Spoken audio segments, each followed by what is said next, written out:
thanks. No sugar. I'm sweet enough as it is.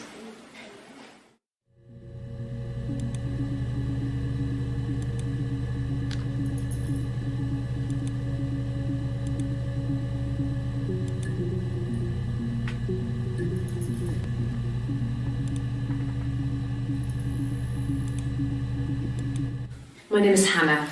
H-A-N-N-A-H. It's Pandre. It reads the same backwards as forwards. It doesn't work if you mirror it though, it's not quite symmetrical, but well, I mean, you get the idea. Sorry. Hannah Smith, I live at 31 Gladstone Street.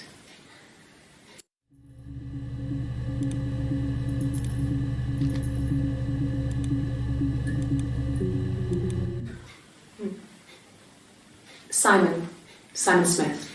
He works at Ernst Brothers Glass. They do windows, all kinds of glass. Simon does the more special work, mirror making, feature windows, artistic things, really beautiful things.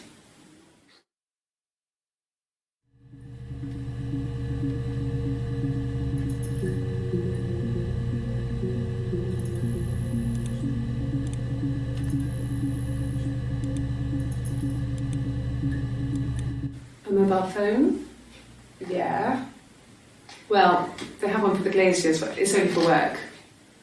I can't remember the number. Oh, it's in the kitchen. I saw it plugged into its charging cradle.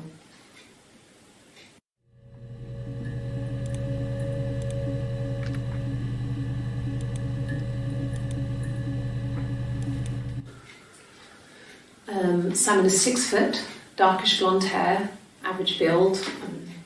He's clean shaven. If his beard grows, it goes ginger, so he shaves it. I mean, not that there's anything wrong with ginger hair. I bought a photo. They said a spring photo. This was taken last year on holiday in Rome. It's the best one I have.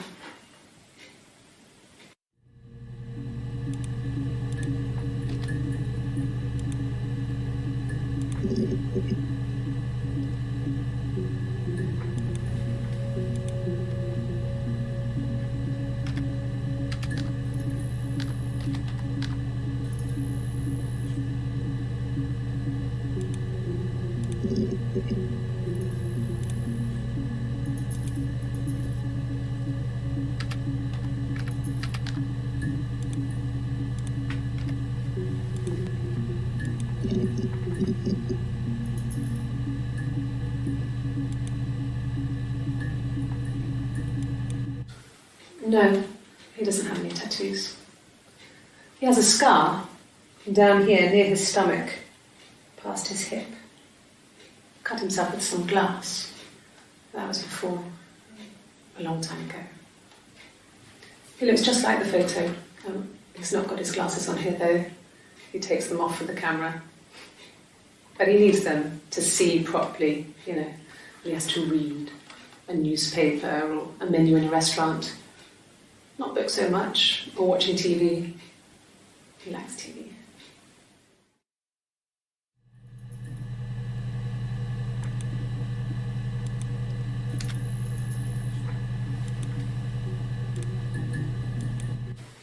He was wearing a shirt, a blue turtleneck shirt and jeans.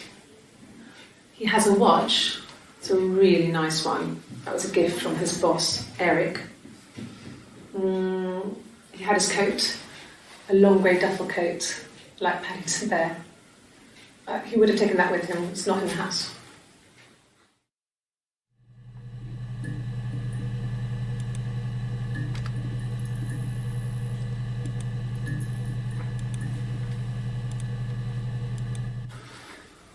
So, it was Friday evening, we had an argument, he left. On Saturday he didn't come back, I waited all day. He was supposed to go help Eric out with something on the Saturday afternoon, they had a job, he didn't show. So Eric was ringing on the phone. I checked at the Rock, that's our local. They said they'd seen him on the Friday night but not since. He still wasn't back this morning, it just isn't like him at all. Still not back by dinner time. It's getting dark again. So I decided to come and see you. His parents haven't heard anything either.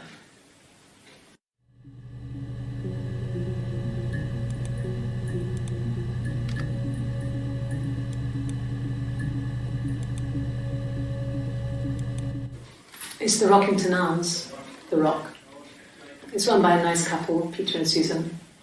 There's some other regulars there that Simon likes to drink with, and the barmaid they're having sometimes, Helen. Peter said Simon had been in and had a few drinks.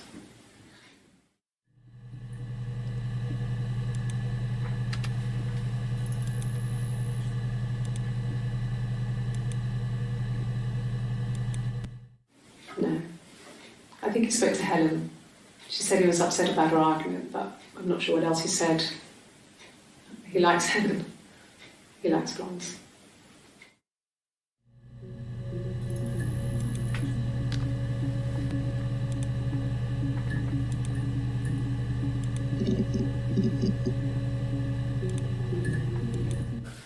There's no couple stuff. A stupid argument, nothing specific. No one knows how to push your buttons better than those you're close to.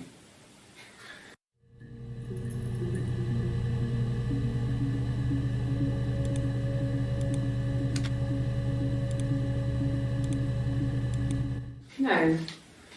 I mean, yes, we have arguments, but he never runs off. He always comes back. We make up. It's always that way.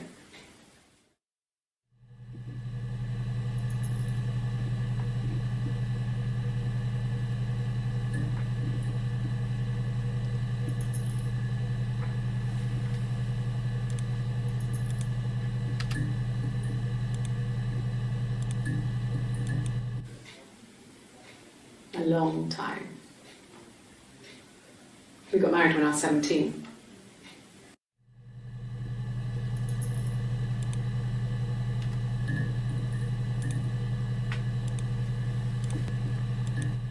Childhood sweethearts. Something like that. Are you married, detective?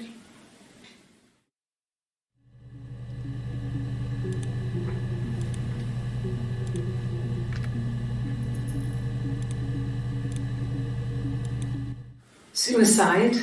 No. I mean, he would never do anything like that. He is not the kind of person to do anything like that. I mean, to hurt himself? No.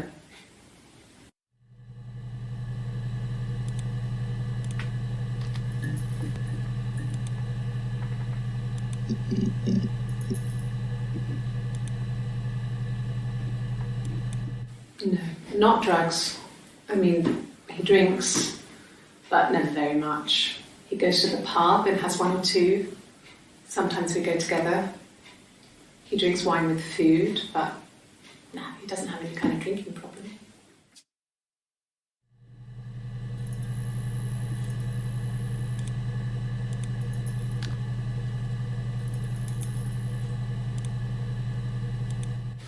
Yes, there's a car that we share, a Cavalier, and a van he uses for work.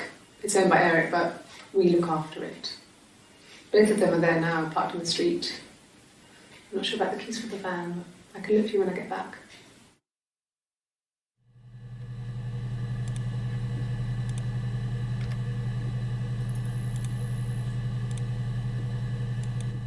No. I'm not sure what strange would be, but he hasn't been acting odd. He's been busy at work, but nothing too stressful.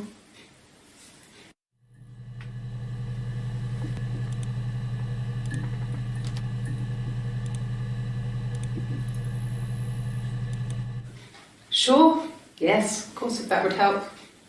Will you phone the house to let me know when you want to come round? Then I can make sure that I'm there.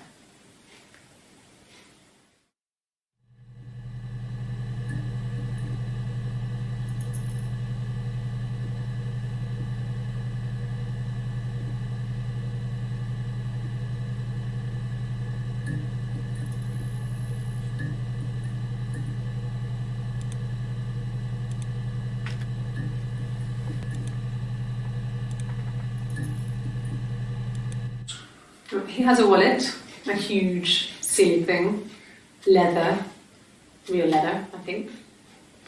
He packs it full of stuff, business cards, receipts, lottery tickets. He always carries it in his back pocket. I think that's why he's got a bad back. He sets the discs. I haven't seen it, so he must have it on him. He always takes it out of his back pocket before, when he comes in, if he's in the house.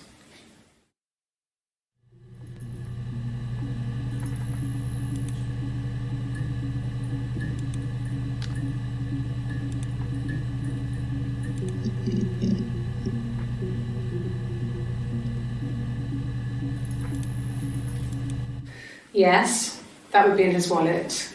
It's a Visa, a silver one. He doesn't like to spend money he doesn't have, so he usually pays with cash, but Eric convinced him to get one.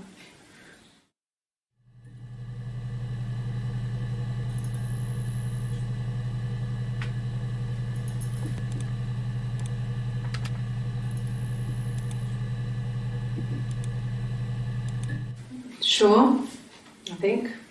I do all the bills and paperwork and handle all the money stuff, so it should be easy for me to find. Do you want them dropped off to you?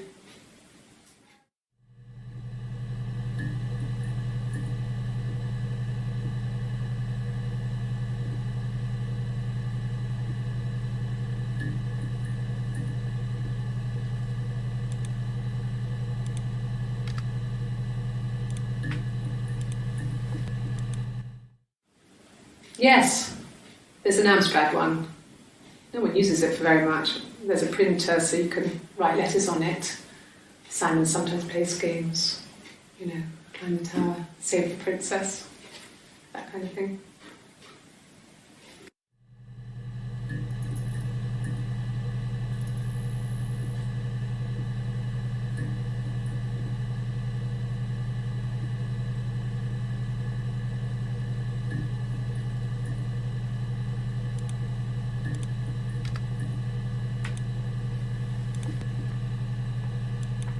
No, he doesn't keep a diary.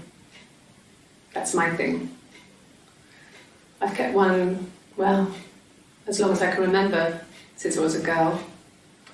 It helps make sense of my day. And when you're forced to put something into words, it just gives you perspective. Everyone's on the same page.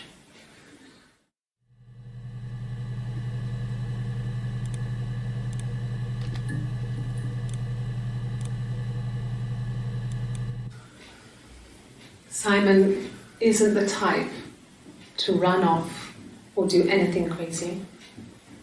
Someone must have done something to him, or there must have been some kind of accident. So what do we do next?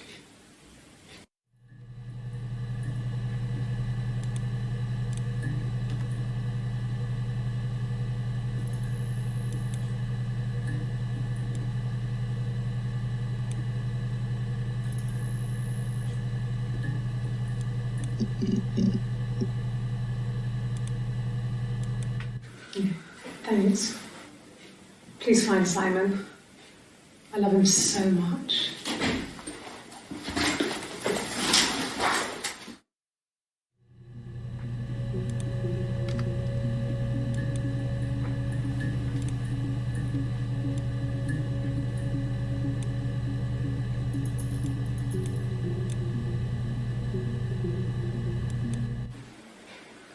A black coffee, thanks. No sugar. I'm sweet enough as it is.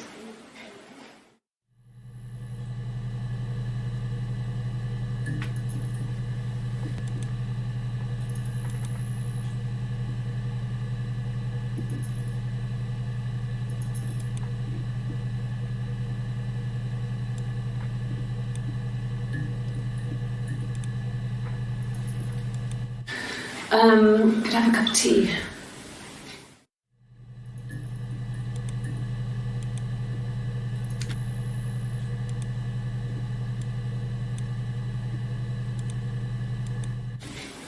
I haven't been into work.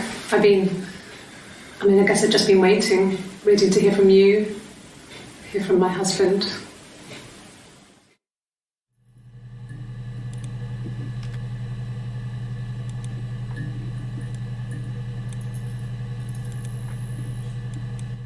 Bruise? Oh yeah, no, it's nothing. I was going through the top cupboard in my kitchen and the chair slipped and I kind of hit the door with my face. I mean, it hurt like hell.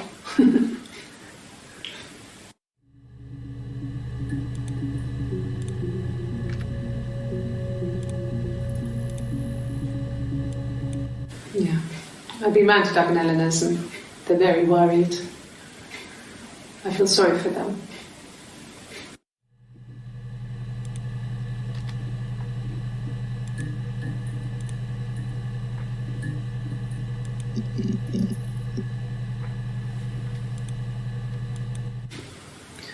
Eric was like an uncle to him. They were pretty close. They spend a lot of time with each other, especially when they have to go to conferences. Have you met his wife, Diane?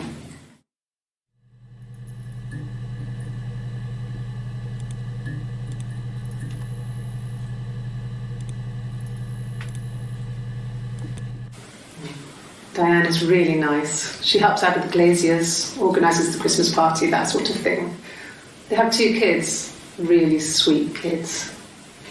She used to look out for me when I worked there.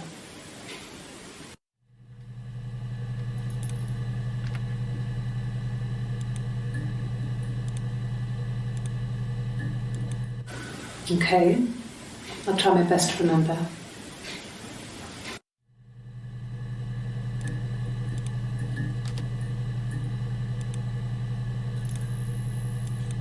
Yes. He left after the argument. It was about 8 o'clock.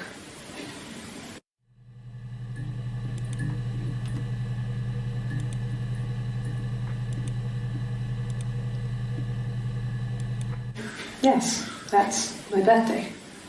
Not one of the big ones, but I guess you can see that.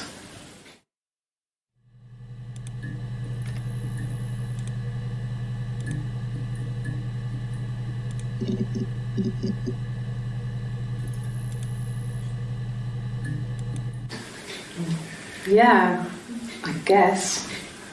I mean, I'm quite a private person and I didn't want to get into the detail of the argument.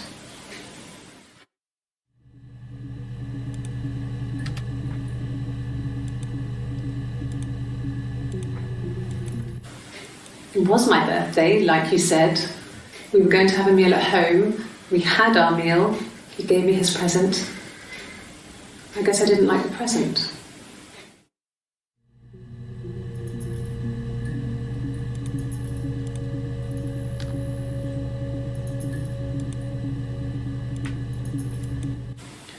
It wasn't the present so much. It was one of those arguments that had been simmering for a while. The present was a mirror. A nice mirror. He'd engraved the glass, the kind of mirror a princess would have in a story. He made it especially for me.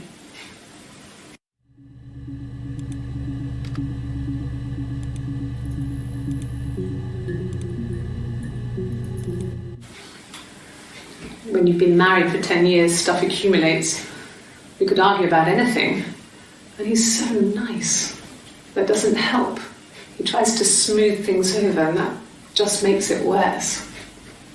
We're both passive-aggressive, so we never normally argue directly about anything.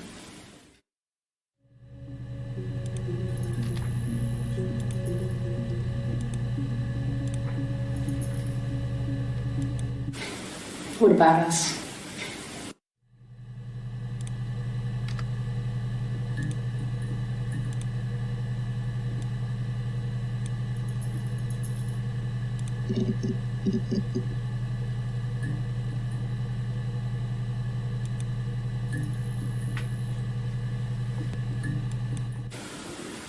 I did. Well, we met when we were 17, both working at the glaziers.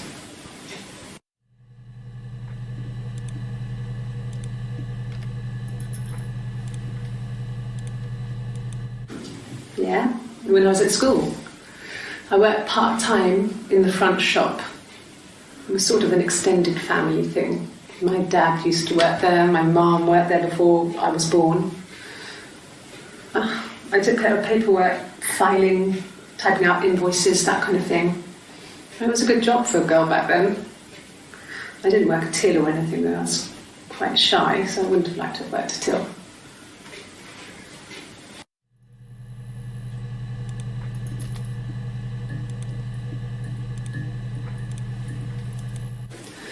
No, he was as shy as me. I asked a friend to ask him out for me. We had our first date at the Odeon in North End. We went to see Risky Business.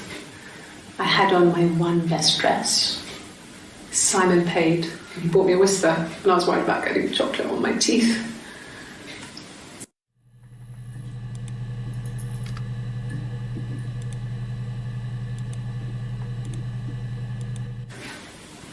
I got pregnant. Both our parents had a big powwow. We weren't even in the room, and they decided we should get married.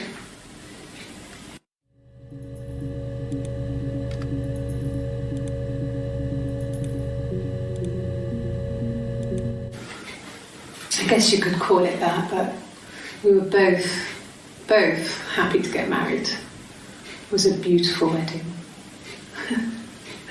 We had our first dance to Come Back and Stay. I'm not sure if that's a good wedding song, but I loved it. I chose it. I mean, it was genuinely our first dance. We'd never danced together before. It was probably awful to watch, but I enjoyed it. It felt like it was just me and Simon for that moment. Just the two of us.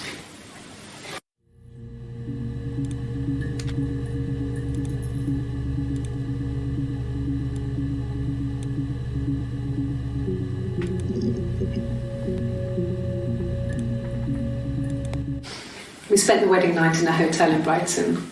It would have been too much to do more. We were saving for the baby. It was wonderful to be in a hotel, away from home, just alone together. Since then, we've always tried to get away for our holiday.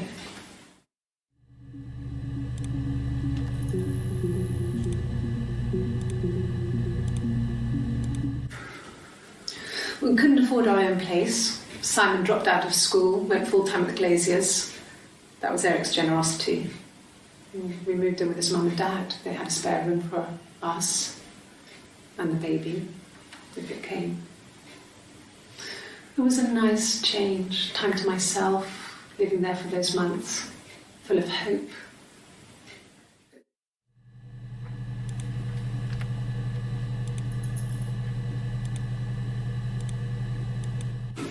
No, I lost the baby.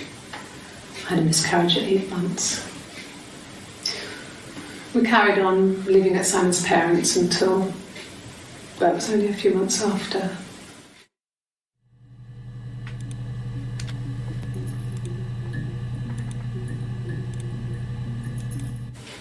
Then my parents died.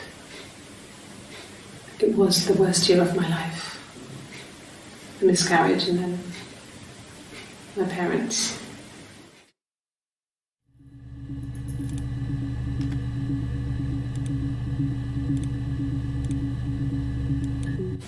At the time they said it was poison, food poisoning. I mean, I felt so guilty. If I'd still been at home, maybe I could have done something. I didn't.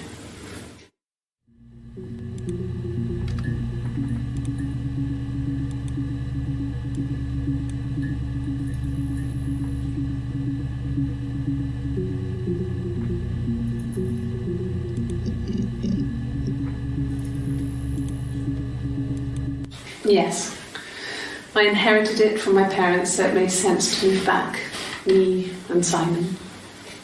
Felt like going back to old ways before the pregnancy. Reminded me of being a girl, a dollhouse in the attic, old things. We didn't sleep in my parents' bedroom for a long time. We decorated it as soon as we moved in, but it was another year before we started sleeping there.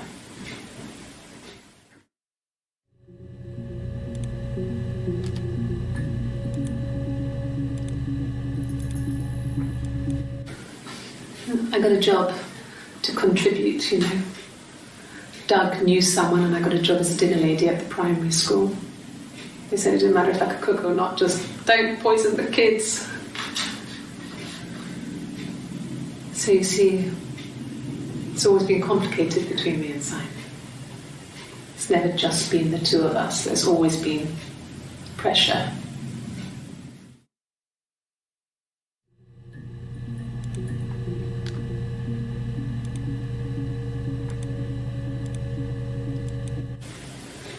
I mean, I don't know. Something must have happened to him on his way home. He could be hurt. I mean, why hasn't he phoned? I don't know.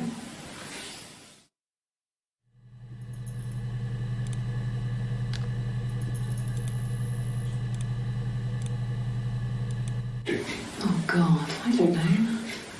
I mean, I guess the Rock. You've spoken to everyone there. Someone must have seen where he went. I don't know. So many things could have gone wrong.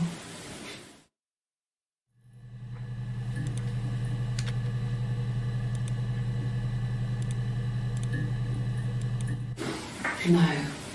I mean, everyone loves Simon. He was so nice to everyone. He loves me.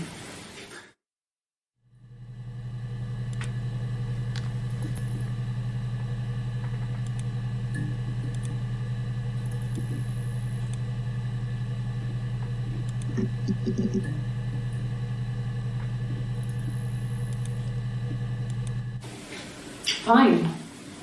I've never had my fingerprints taken before. I once put my hand on the oven.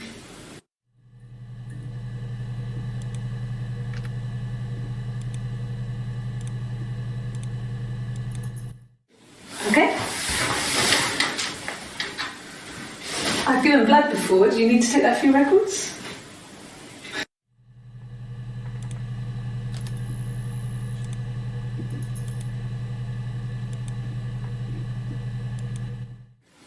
No, it's okay. The other detective has just gone to get me one.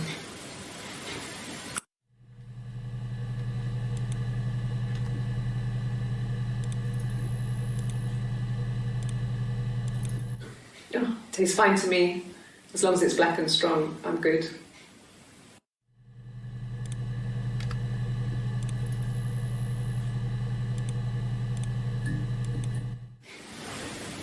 Nothing like this has ever happened to me before. Blood. It's probably the worst thing that's ever happened to me.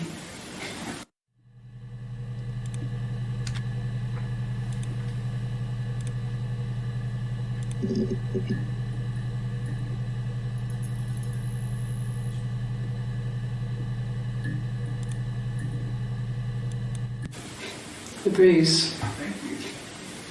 I have a really fast metabolism, so stuff like that just comes and goes. I don't know if there's much more that I can tell you that I haven't already told the other policemen. I found the body.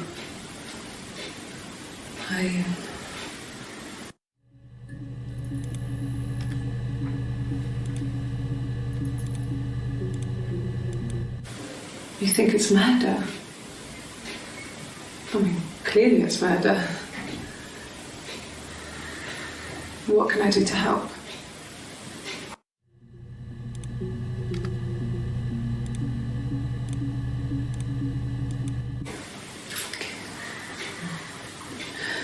It was after dinner. I'd spoken to Sam's parents on the phone. I looked up for an early night and I suddenly had this thought. I think it was something his mum had said. She'd been speaking about old stuff, sad stuff, about when we lived there, about the baby. There's some boxes in the cellar, nursery stuff we never needed, and I never had the heart to throw out. And I suddenly remembered that when I'd looked down there the week before, those boxes, that pile was in the wrong place. I went cold all over. I went down there with a torch and went straight to the back, and that's when I saw the bin bags. Pulled them open, saw the body. I screamed, and that's when I called the police.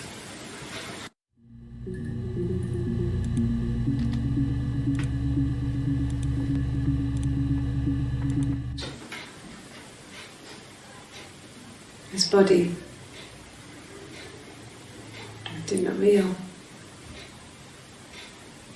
And his throat. It looked like his throat had been cut.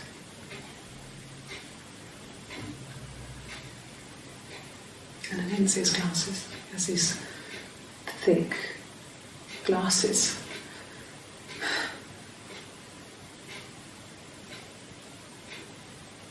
He doesn't always wear.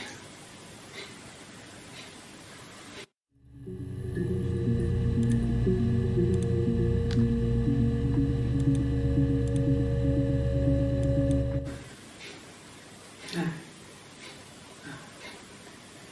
The whole thing was wrong.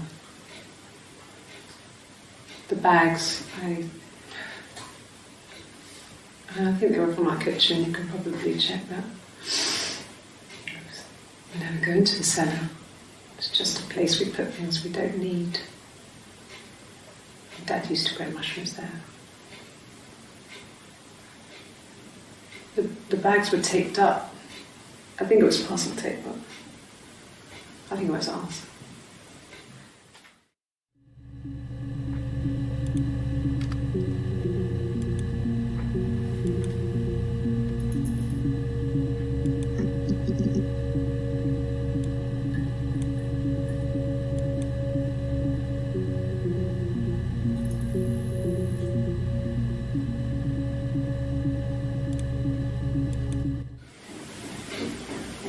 I wasn't in the house.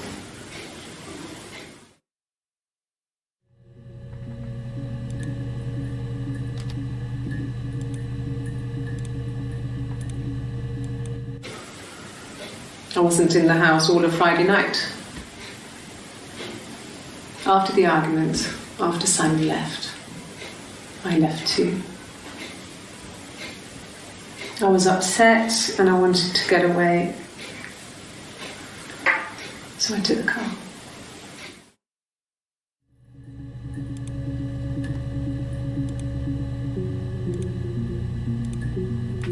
I got in the car and I drove. I just kept driving north. Just kept going, just wanted to get as far away as I could. When I finally stopped, I was all the way up in Glasgow. I was so tired. Just had to sleep.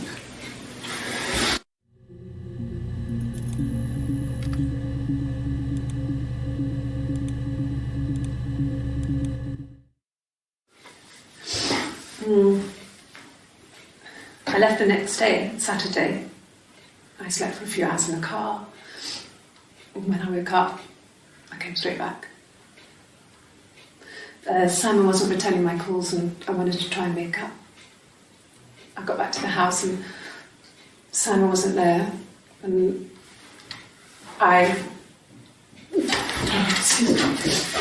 Is there a bin?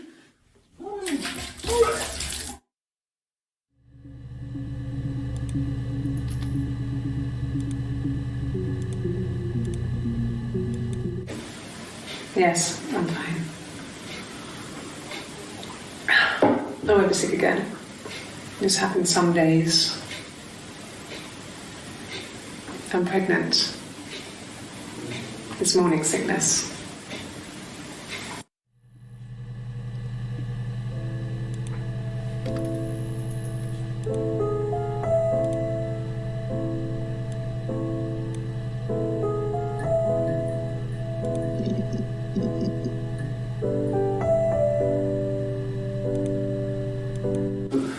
No.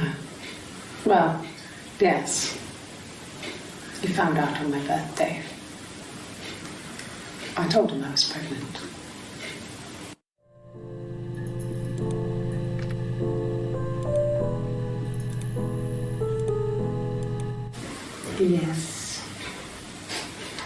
It was a shock to him. I mean, we never thought it was possible. I don't know what he... I mean, I hadn't decided whether to keep the baby. I wasn't really ready to talk to him about it.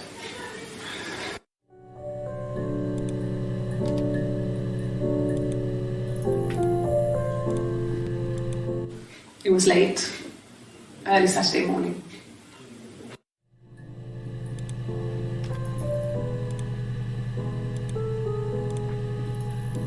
Yeah, I pulled over and slept in the car. This was just by the side of the road. I was exhausted.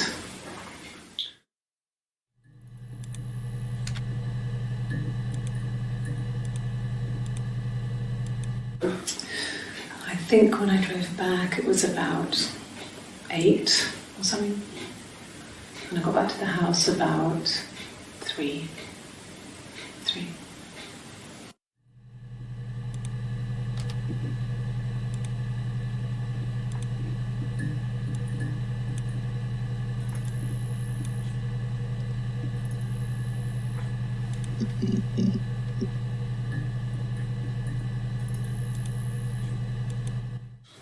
When you suspect someone of murdering their husband.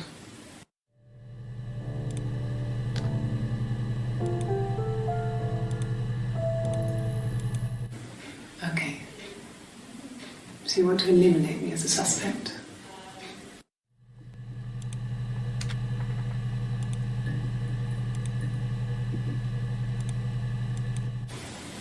Okay. Sounds weird. I'm not great at making up stories.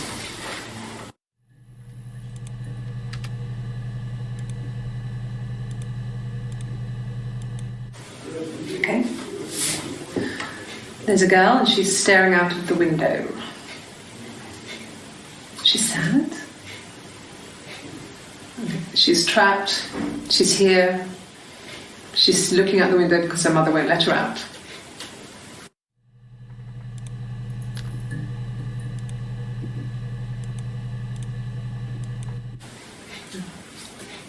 It's Rapunzel. The story starts when she's born. Mother Gothel, a witch, takes Rapunzel from her parents and keeps her locked up in this tower. Rapunzel gets pregnant by the prince, and Mother Gothel is furious, so she cuts off her hair and throws it. Actually, her hair's already short here, so that's already happened. But she throws her into the wilderness, and Rapunzel is reunited with the prince, who's blind, but she kills him with her tears, and so it's a happy ending. Is that too much?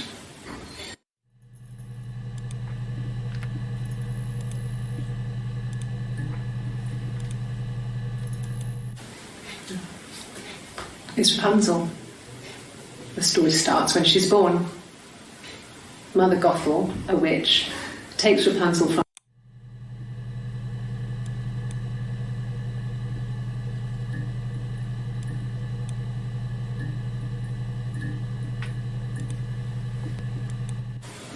Okay.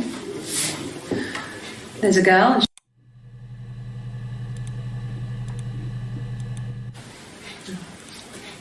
it's Rapunzel.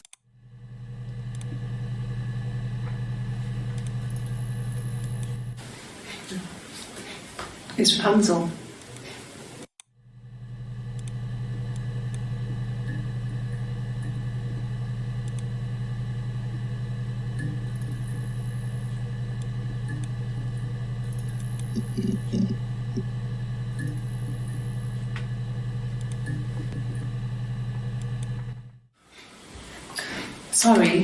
Sorry.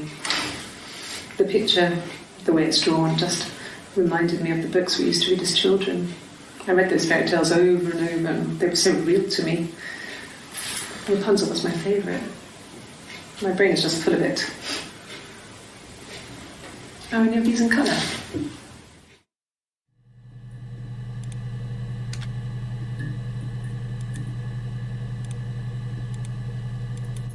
Yes, like a story. A beginning, a middle, and an end.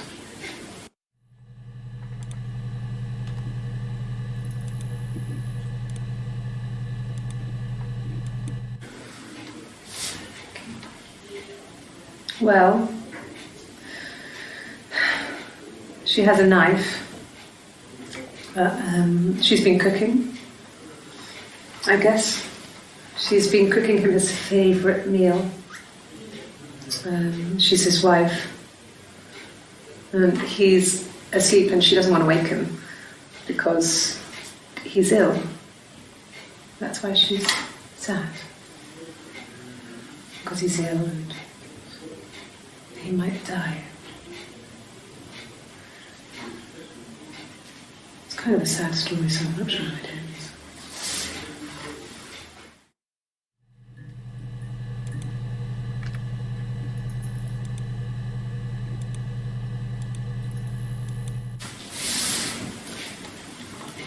She's crying, I guess.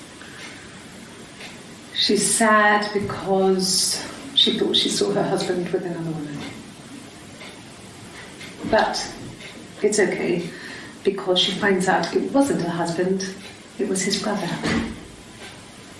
And so it's fine.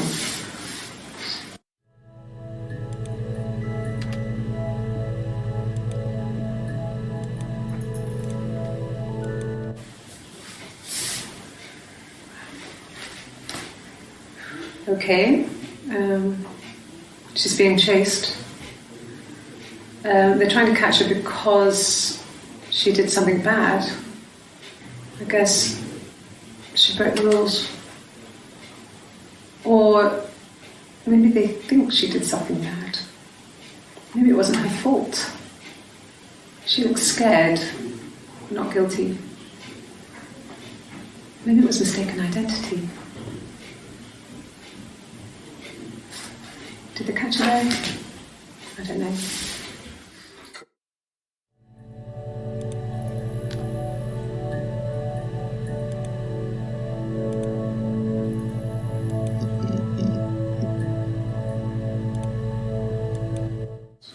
Did I pass?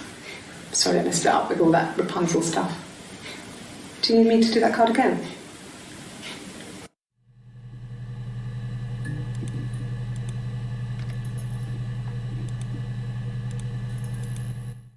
Yes, I read a lot as a child and watched lots of TV. Then the doll's house we had, we still have in the attic. It's kind of a fairy castle. We used to play out there and make up our own stories.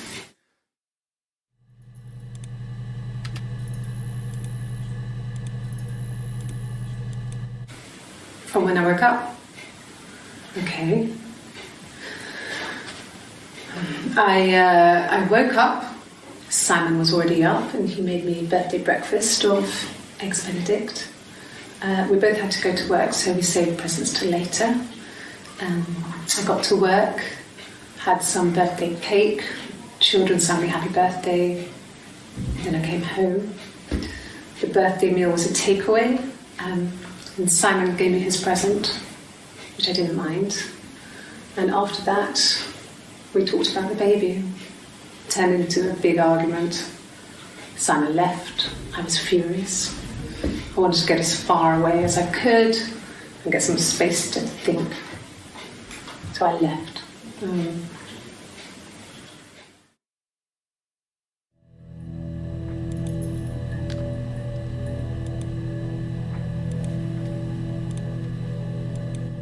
Yes.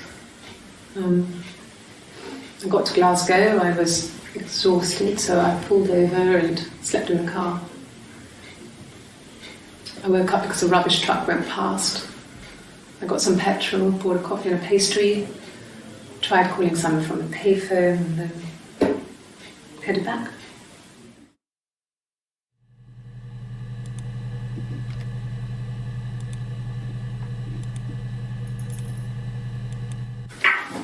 Let me see. Yes. I drove in here because I remember, well, I went over the river, and then there was a church there. Yeah. And I probably parked, well, I remember seeing a street sign called Princess Street. There it is. Yeah, so I'm pretty sure it must be this one. There.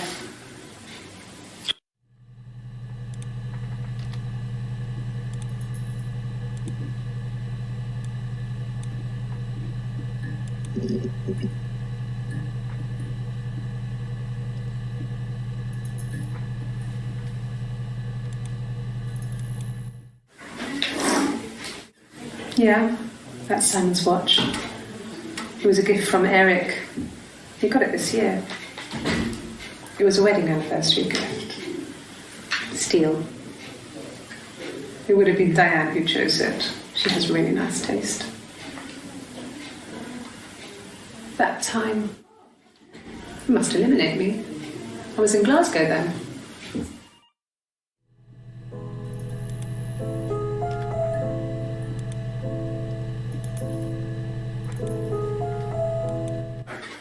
I didn't. I slept in the car. I left about 9 that night. I wasn't there.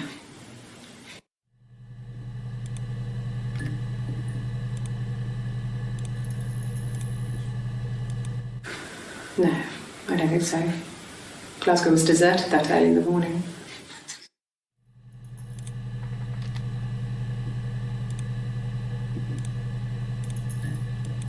Ask the hospital.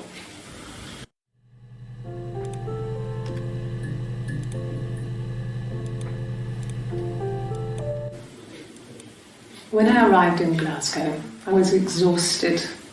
The streets were empty. I was driving badly. And I hit a taxi.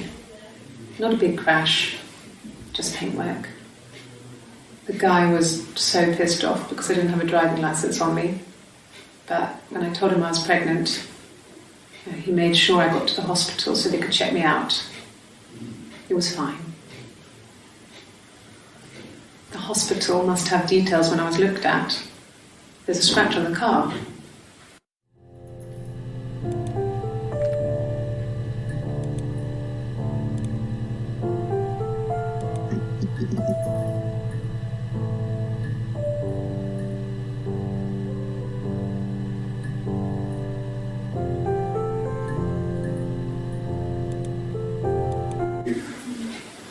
That should eliminate me as a suspect. If I was in Glasgow, can't be in two places at once.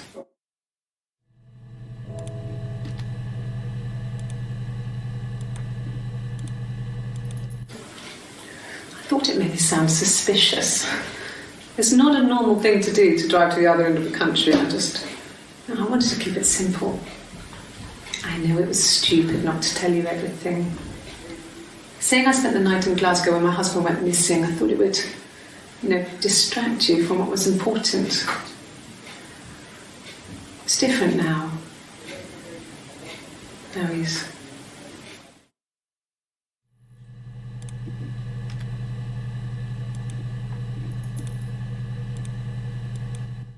No. Everyone loved Simon. He's a glazier, he doesn't have much money. I don't know. I don't know.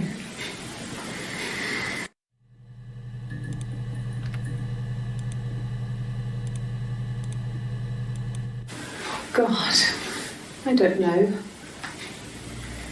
Could be anyone. Maybe someone followed him back from the pub. But why would he let them in? Doesn't make sense.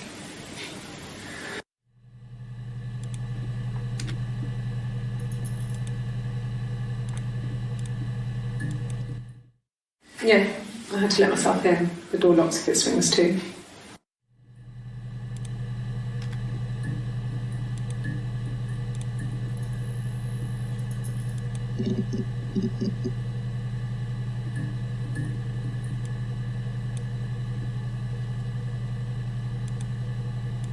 Yes, I always pull it shut and then lock the bigger lock with the key.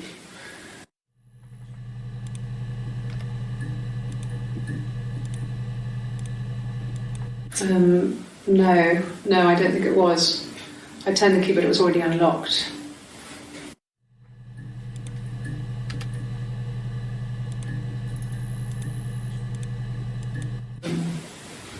No, they were shut. Most of the windows were really hard to open anyway.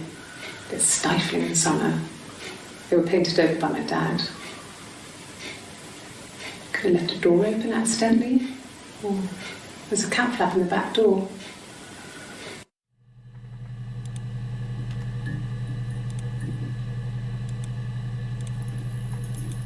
No, no cat. My parents had a cat before they died called Domino. It was this little black thing with white dots. And we never did anything about the cat for that, but if you were thin, you could maybe squeeze through it.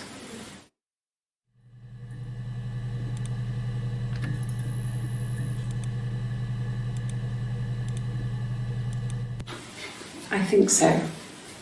I mean, to get into our garden, we'd have to climb through other gardens. All the gardens back onto each other, so you'd have to climb over 1, 2, 3 gardens to get to ours. I mean, did anyone see anything? Did anyone see anyone come and go? An intruder?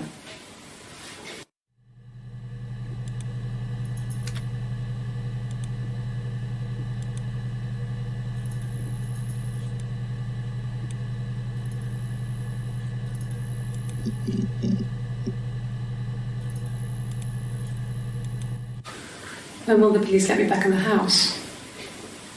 And they let me take a bag of clothes with me, but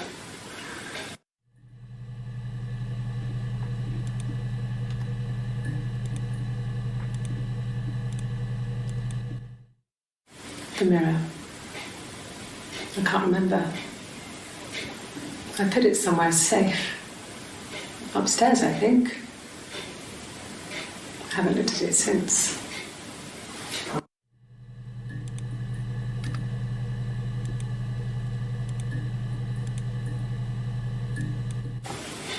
Simon's parents offered to put me up, but I don't think it would be a good idea. It would be too sad. Not right now. I'm staying at a friend's.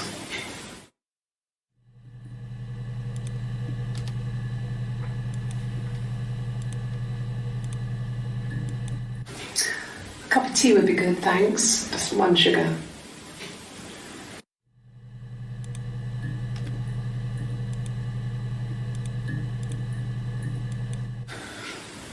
Well, fine, considering. I got back into the house today, and that was weird, knowing your people have been there through my things. It's like I've been burgled. I mean, worse, obviously. I don't know. I haven't lived in the cellar yet. They sent a cleaner in. As good as new, he said. But they had to throw some stuff out. Couldn't get the blood out. And I'm still waiting to hear from the coroner so we can get a date set for the funeral. It's going to be a cremation. So,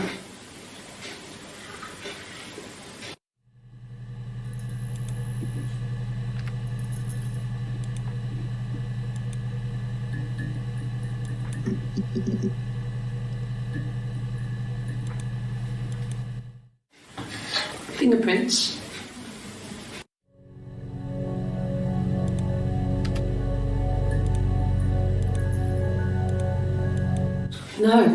No one has been in the last few weeks. We had a plumber come in 3-4 weeks ago. Someone summoned you from the rock.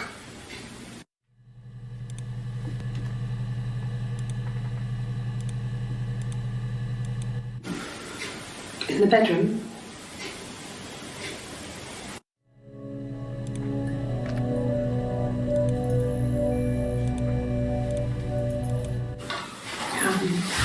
I hoover my dust every week, maybe less. I once asked Eleanor how often I should dust, and she said, if people ask, tell them you do it once a week, but every few weeks is okay. I think she was just trying to make me feel better. I mean, when I was there, she was hoovering every day, ran an ordered house. You know how that generation is, putting on a brave front. She has secret stashes of cigarettes. Doug doesn't even know she smokes. When I was there, I saw her. She has these sort of porcelain vases, ornamental, next to the Reader's Digest books. Cigarettes inside. And she still has them. I mean, last time I was there, I looked in a vase. There was a fresh pack. I mean, all those years of marriage. And she still has a secret like that.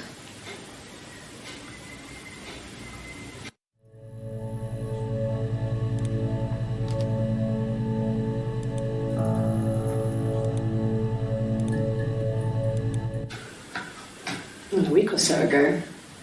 It would have been the Saturday before my birthday. You know, I get like that on the weekends, have a lie-in, then want to get up and blitz the house.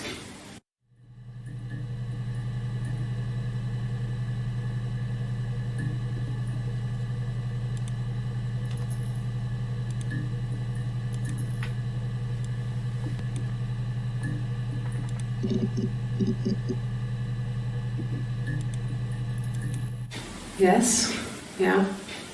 I would have cleaned them. I changed the sheets too. Were the fingerprints in all those places?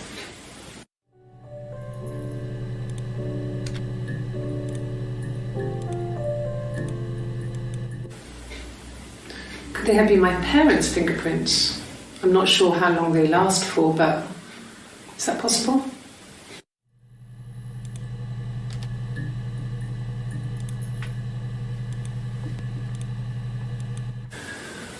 That can't be right.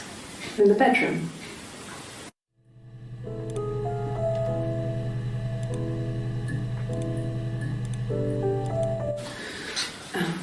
I sleep on the right side of the bed as you come in from the door. You can tell because I have 2 pillows and he just has 1.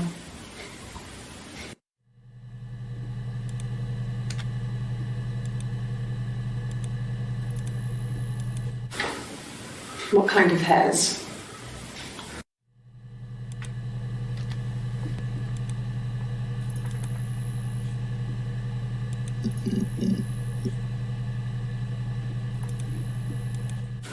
A wig?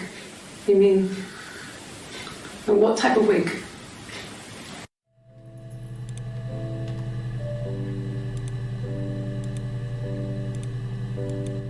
No, I've never worn a wig. What kind of wig?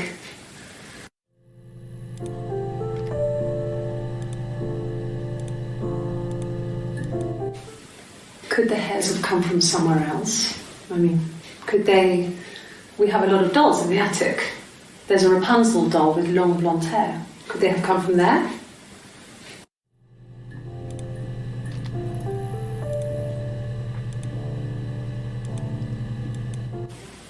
Okay. I parked up on the street. It was busy, so I had to park down the end of the road. Walked up, knocked on the door, no answer. I took my keys out of my bag and unlocked the door. The main lock was unlocked. You can tell because the key doesn't turn when you try to turn it to the left. I walked in. Simon's coat wasn't on the peg. I couldn't see his shoes in the shoe rack. I shouted out. I walked straight into the kitchen because he usually sits in there to have a cup of tea and read his paper, but he wasn't there. I touched the kettle. It was cold. I looked quickly in the living room. Nothing. So I walked upstairs to the bedroom and he wasn't there. I didn't search for him because it was pretty clear he wasn't there. I had a shower. The phone rang whilst I was in the shower. I didn't answer it. I think it was Eric. Then I was just exhausted. So I lay down on the bed and I fell asleep, though I didn't mean to. I woke up a couple of hours later and I was surprised to see no one in the bed next to me. And then I remembered where I was and what had happened. That's when Eric called again. This time I spoke to him. Then I called Doug and Eleanor. And then I decided to come and see you. That enough?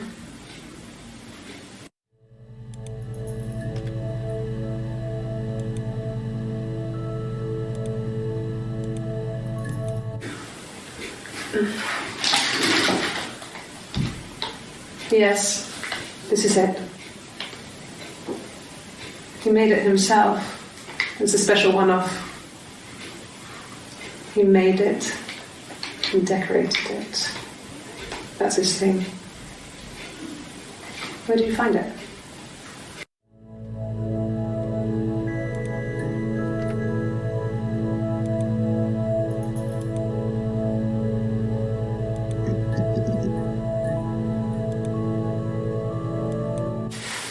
Silverleaf? No. He normally silvers them properly. This mirror, it's supposed to look antique. The reflection isn't as good. It's the perfect mirror for someone who doesn't like to look at their own reflection.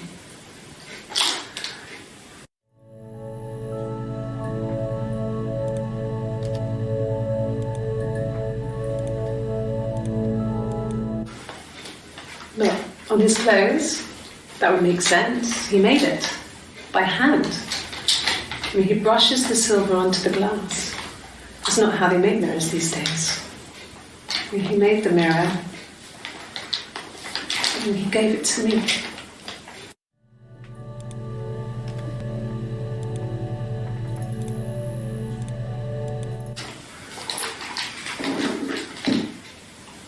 On his throat. How?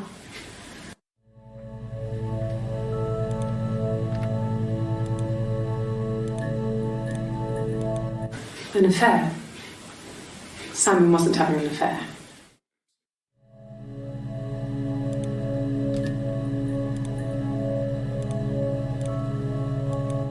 No, Simon wasn't seeing another woman.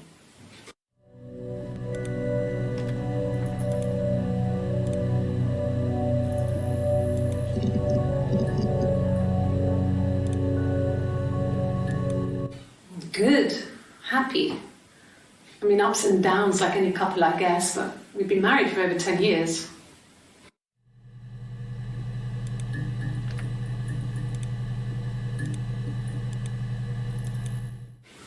I don't know if anyone really changes. You just become more yourself. Simon was my prince, and that hasn't changed.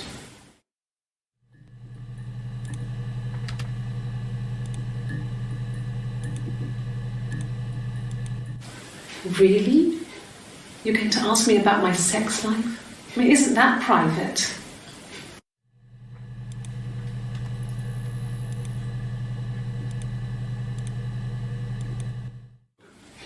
Are you married?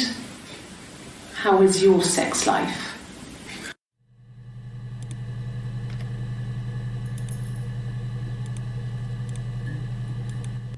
Well, there you go. How many kids?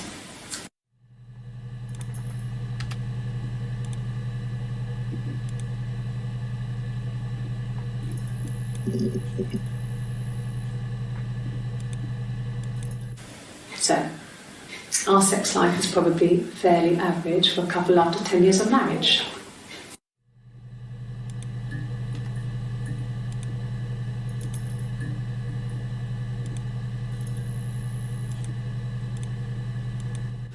No, I have never been unfaithful. I've never cheated on Simon.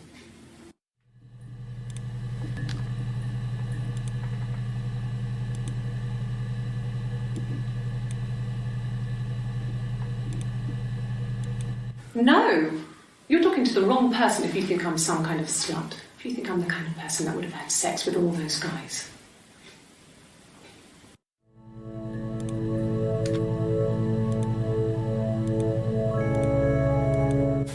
Not really. He would go to the pub. He had his drinking buddies there, but no one ever really came back to the house. Sometimes Eric, his boss, and his wife would come over for dinner. That would be us returning the favour. Diana's a really good cook, into her trendy ingredients. And the last time Simon cooked something off MasterChef, he got the recipe off Ceefax. And I did my Lloyd Grossman bit, commenting from the sidelines. I had to find fennel from the supermarket. Have you ever eaten fennel?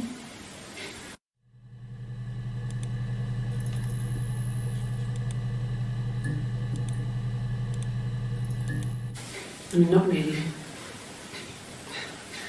He would go to the pub. He had his drinking buddies there, but no one ever really came back to the house. Sometimes Eric, his boss, and his wife would come over for dinner. That would be us returning the favour. Diana's a really good cook, into her trendy ingredients. And the last time Simon cooked something off MasterChef, he got the recipe off Ceefax. And I did my Lloyd Grossman bit, commenting from the sidelines. I had to find fennel from the supermarket. Have you ever eaten fennel?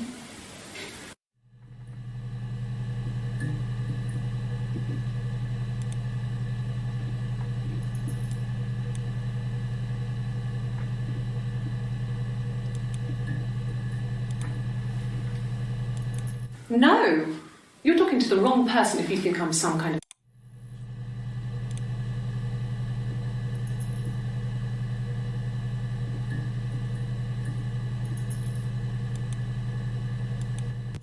I mean, not really. He would go to the pub. He had his drinking bag. I had to find fennel from the... I mean, not really.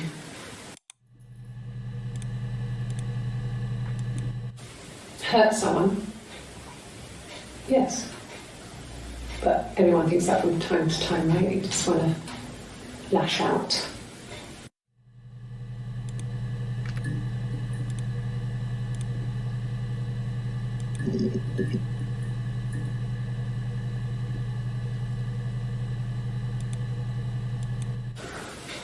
Well, my friend Eve. I mean, she was a friend from when I was a kid. And she was always more popular with the boys, and I used to hate her for it. I mean, really hate her sometimes.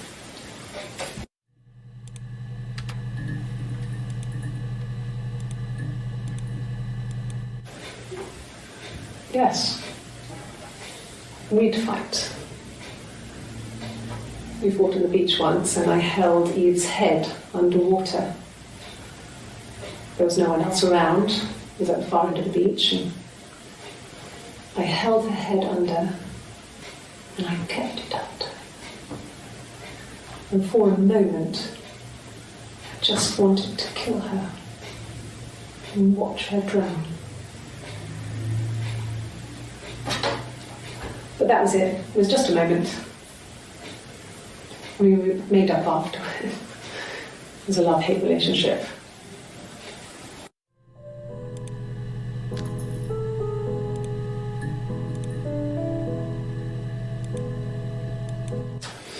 A police station. Yeah. When I was young, we ran away on my birthday. Bob Dylan was playing in London, and we thought we could break into his tour bus and have him take us with him. The taxi driver we paid to drop us off. I mean, we'd saved money, pinched a bit here and there to pay for the fare. He was suspicious because we were so young, so he told the police. So they came and picked us up and took me back to Portsmouth. My mum picked me up from the station. But I blamed everything on my friend Eve. So my parents let me off.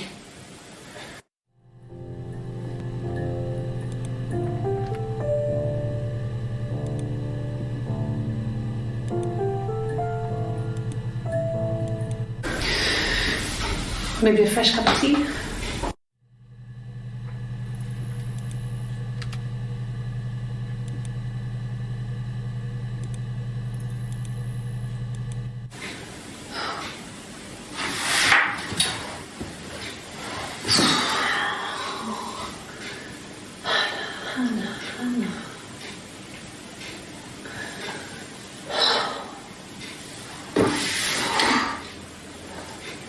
What are you doing talking about Eve?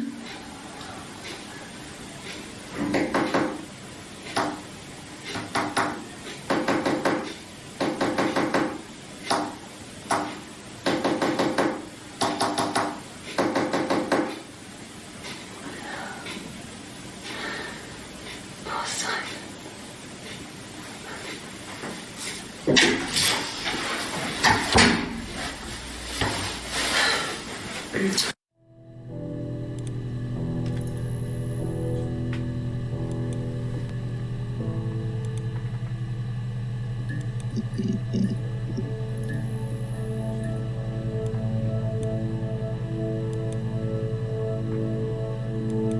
Just the one sugar, thanks. Is that kind of recording?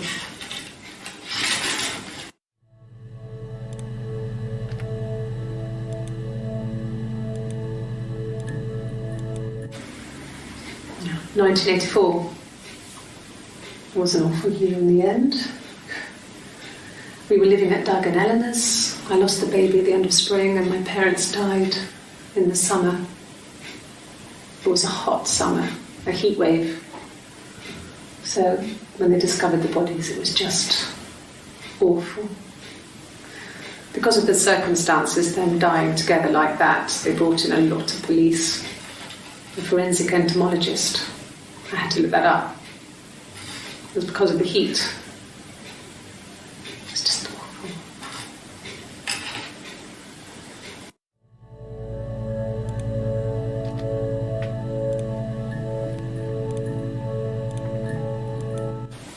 They said it was food poisoning. There was something in the food they ate. My dad liked to pick mushrooms, grow them too. They said it was the mushrooms. It was hard to believe. Death caps. They have a skirt around the cap. My dad taught me that. But, the police had no reason to think it was suspicious. They lived alone. And no one had any reason to hurt them.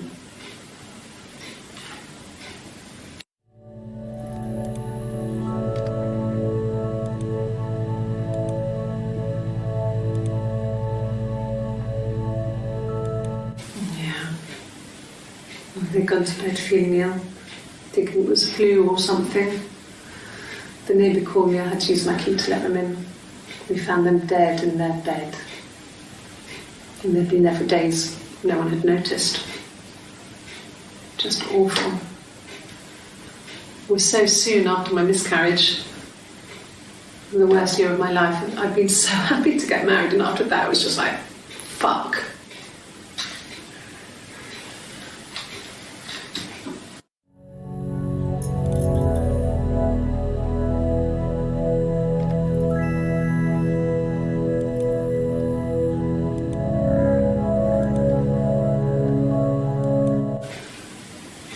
Yeah. I was infertile. Thought I was. They told me I was infertile after the miscarriage because of complications.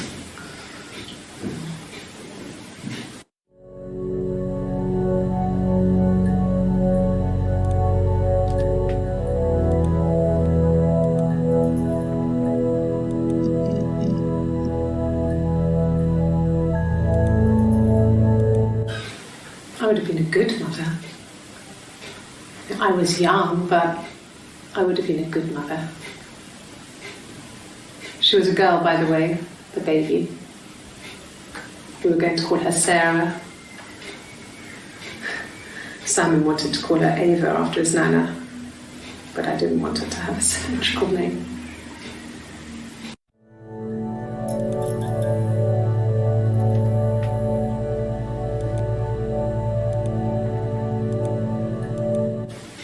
That's all that matters, really, the baby. Simon's dead, but the baby, that's how he will live on. Our baby.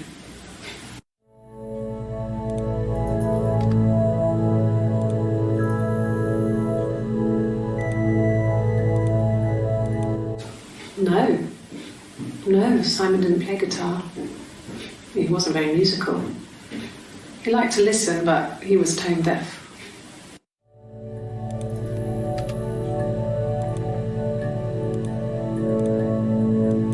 Yes.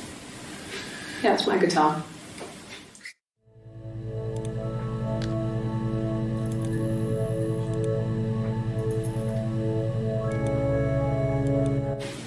Black, no sugar. Thanks.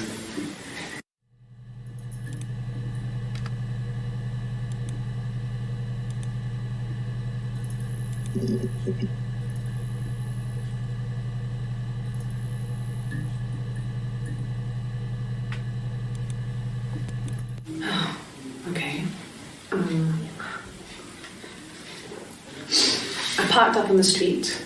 It was busy, so I parked down the end of the road. I walked up to the house, I knocked on the door, no answer. I took my keys out of my bag, unlocked the door. The main lock was unlocked. I could tell because the key wouldn't turn when I tried to turn it to the left. I walked in. Simon's coat wasn't on the peg. I couldn't see his shoes on the shoe rack. I shouted out for him.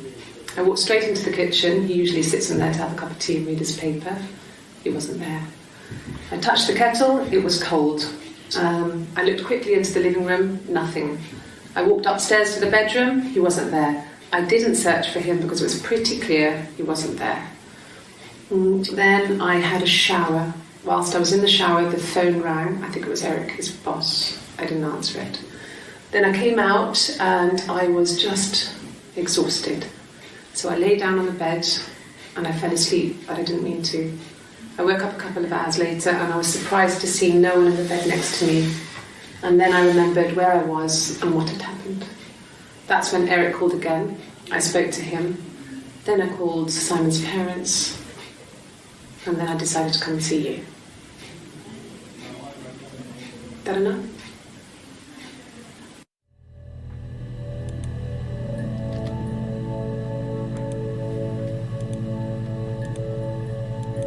Yes. I speak with Eleanor at least once a day. Not that there's anything much to say. It's more just...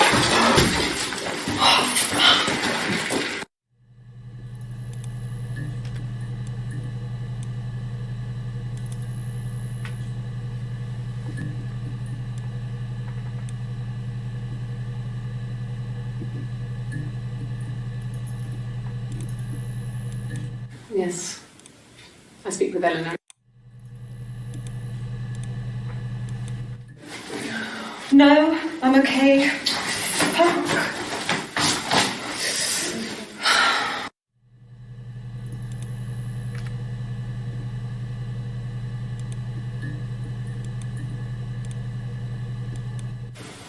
Oh, my tattoo. I got it to express my individuality. It's an apple and a snake.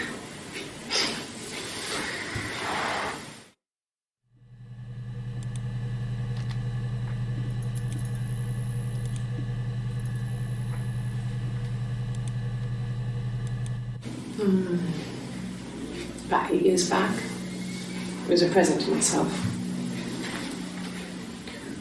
I shouldn't even be drinking coffee with the baby. It's been hard trying to give it up. I think they say you can have 1 cup.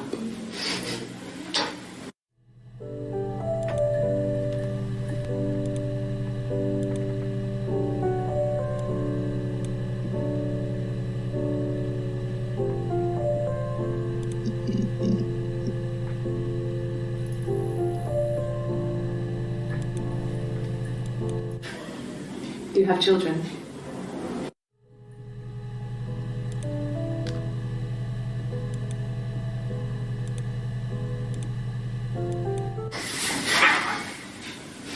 Cute. You must love them very much. What ages are they?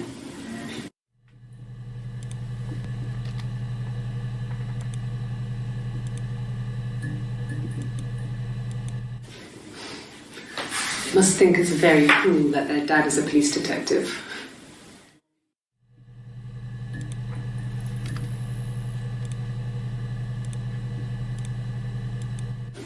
Yeah, we were 17. It was a nice wedding, people said. Simon looked very handsome in the photos. His parents paid for everything, but he's an only child, so it was important to them. It was what they called a shotgun wedding, but if you looked at the photos, you couldn't tell. The dress was beautiful. It looked like Princess Diana's. The train wasn't quite as long, though. There's a great photo of the bridesmaid helping to carry it out of the car.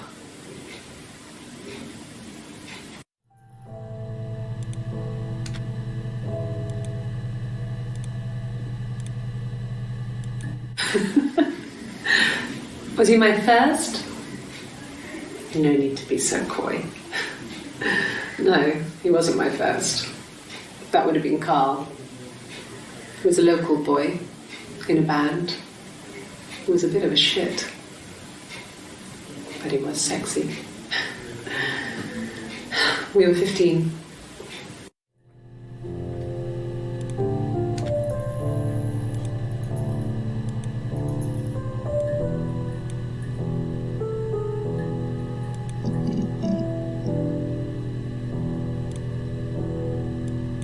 No, I was 15. Carl was older.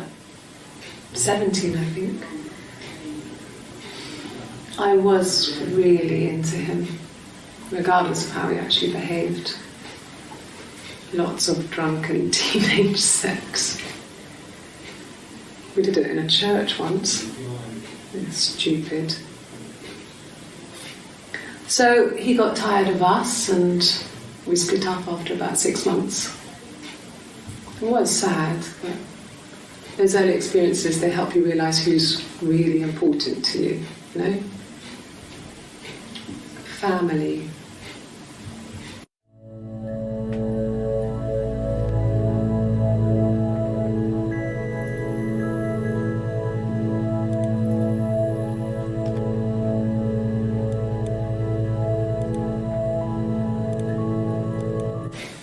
Family.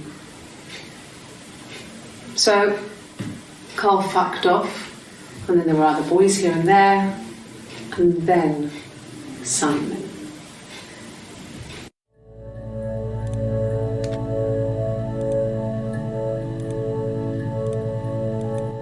And the Glaziers. I worked there some weekends, and Simon had a part-time job there too. That was Eric's generosity. He was always good at helping out other people's children. Simon was quiet, more thoughtful than the other boys. Even then, he had a sense of craftsmanship. Wasn't always rushing stuff. Boys that age are just running around like headless chickens most of the time. You know? Plus, he had that look. He looked like a fairy tale prince from one of my books.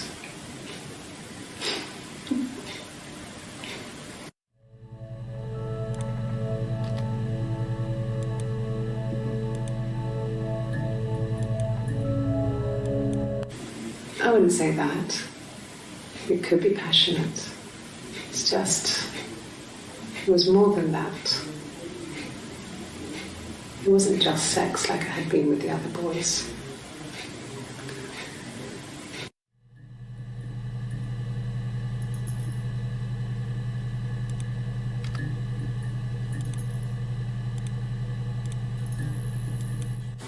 Have I ever cheated on Simon? You asked that question yesterday.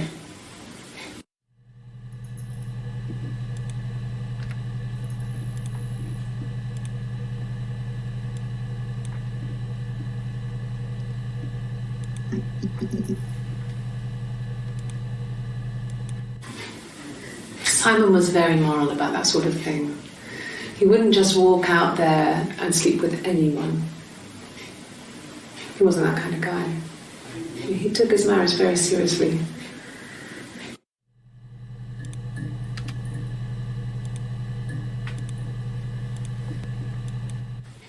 Simon never cheated on me. He was devoted to me, and I was devoted to him. Nothing in life is easy. We were good to each other. Life isn't a fairy tale. You do what you can.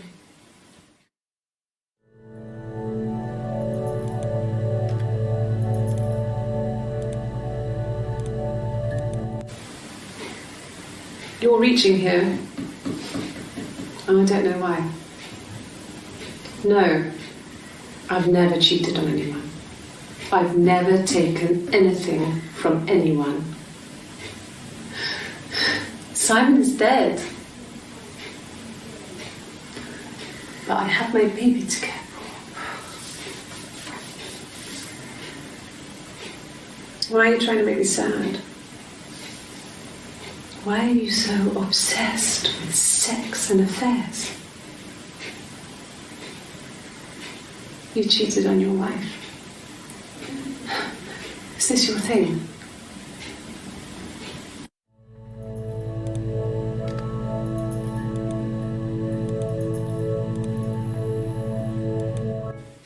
What did your wife do? She didn't kill you. You think I killed Simon because he was having an affair? Well, I didn't kill him. I wasn't even there. I was in Glasgow worrying about whether my baby was still growing inside me. I mean, why would I kill Simon? I loved him.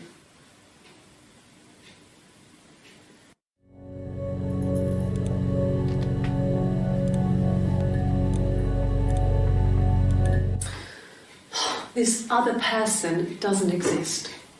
I don't know what the blonde wig is, but it could be anything. Have you looked at the cat flap?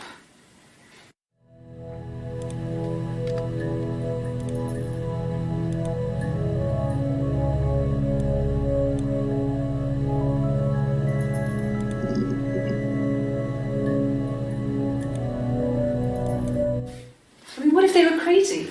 You hear about these crazy people all the time. I mean, why would anyone who knew Simon want to kill him?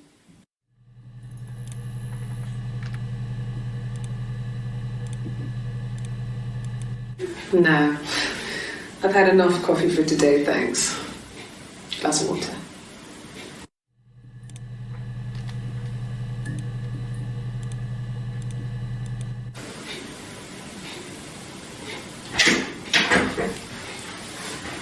Is that camera recording?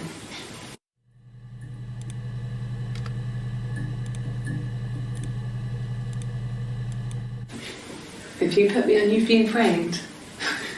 I want the money.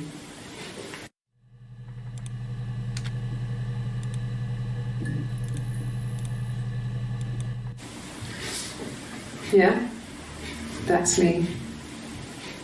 But February, I mean, that was months ago. What's that got to do with Simon's murder?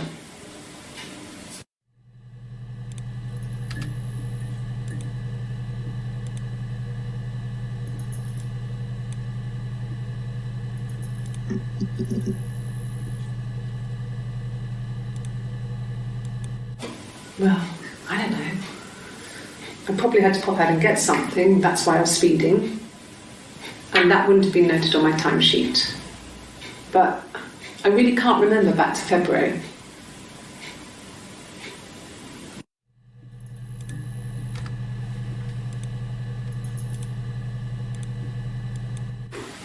Well, I remember the ticket, of course. I paid it without telling Simon. Didn't want to get told off.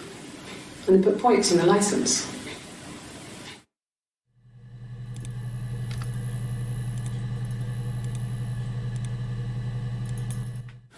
Like I said, I think I was popping out to get something, ran out of something, had to grab something.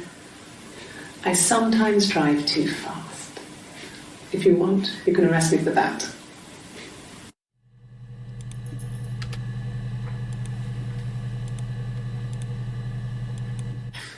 You must be desperate for leads if you're getting hung up over 6-month-old speeding tickets.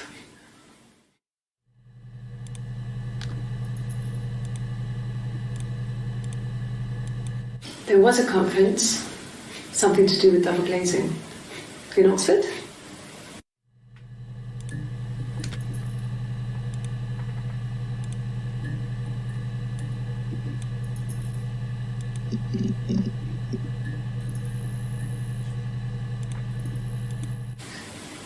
Are you sure? What would he be doing in Oxford if there was no conference?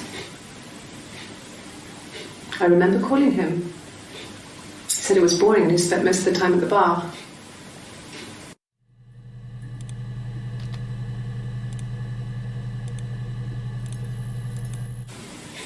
And the hotel said he was there?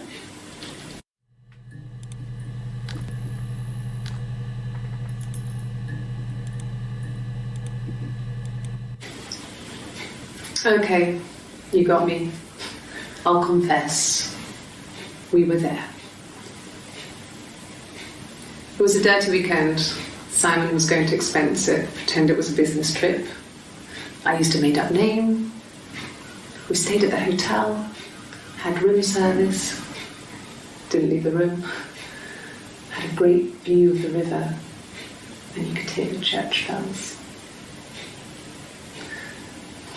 Like you said, it was very romantic.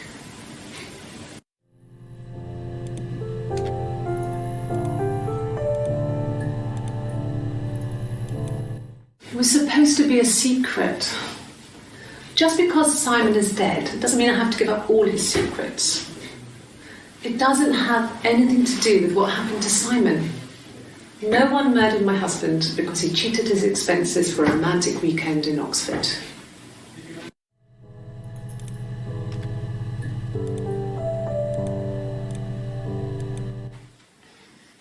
You want me to play something? I'm not the world's greatest guitar player. Okay.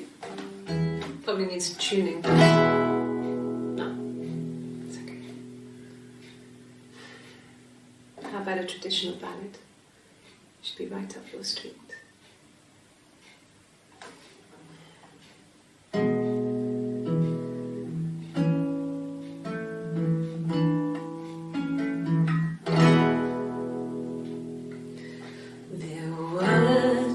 Sisters came walking by the sea. Oh, the wind and the rain.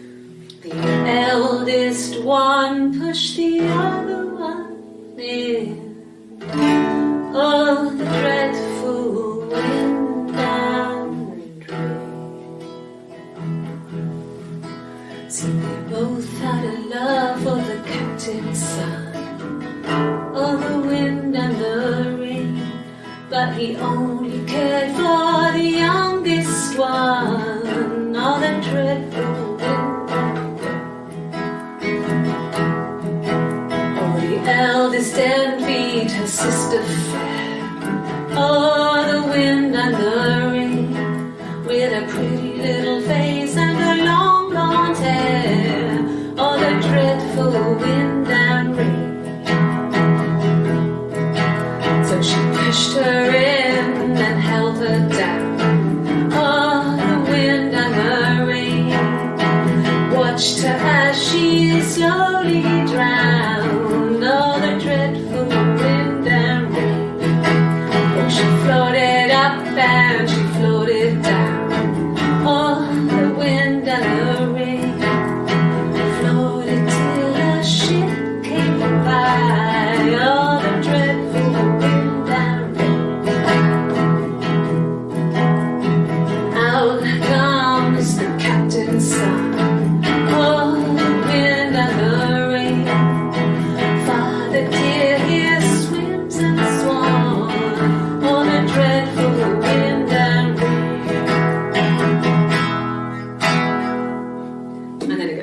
So I think that's a good place to stop.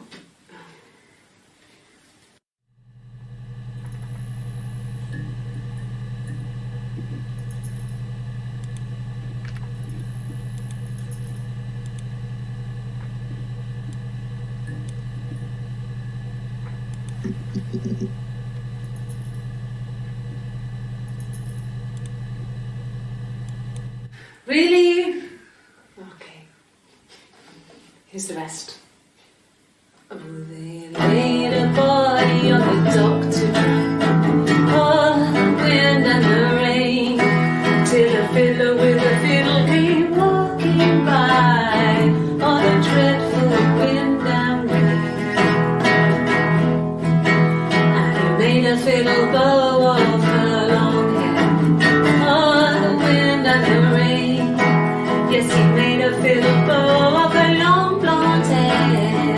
Oh, the dreadful wind and rain. And he made fiddle pegs of her finger bones. Oh, the wind and the rain. Yes, he made fiddle pegs from her finger bones. Oh, the dreadful wind and rain. And he made a fiddle out of her breastbone. Oh, the wind and rain. The sound could pierce a heart of stone. Oh, the dreadful wind and rain. But the only tune that the fiddle could play was oh, the wind and the rain. Yes, the only tune that the fiddle could play was oh, the dreadful wind and rain.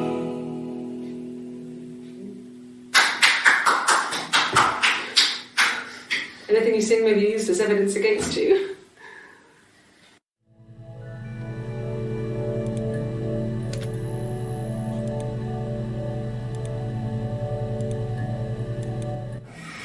Simon and Eric arguing? No, I can't imagine they'd be arguing. And they get on so well. Unless it was something to do with work.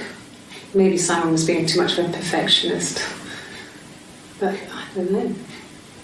You should ask Diane.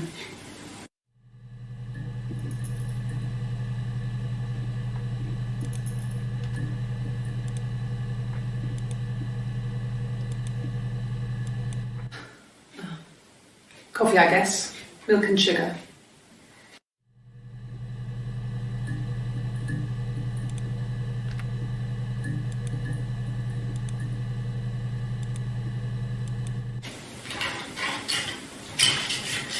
This is the third day running you've called me in. I speak to Doug and Eleanor every day. And they say you've been asking a lot of questions. About me. Should I be worried? Am I a suspect?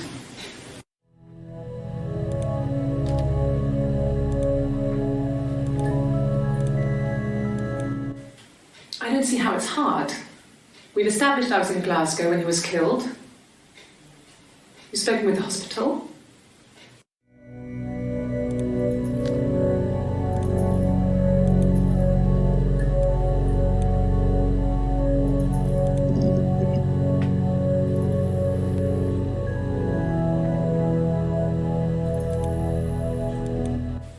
Rehearsed?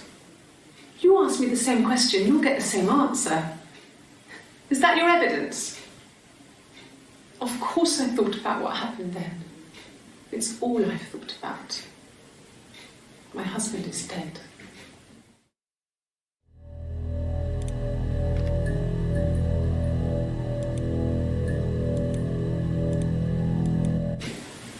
Twins?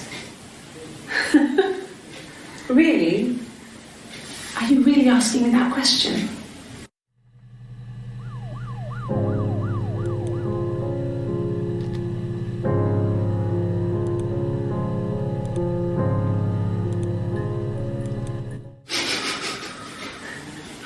Are you out of your mind?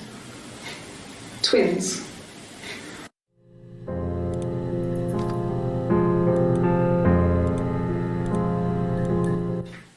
Really? Go on then. Take the cup. Run your fingerprints. They'll match. Fucking idiot.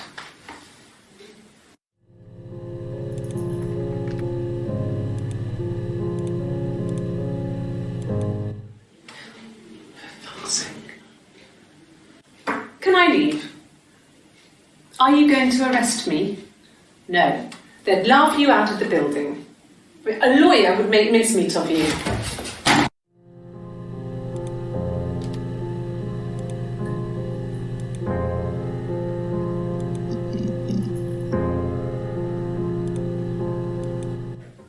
Are you arresting me? No. Fuck off. Open this door.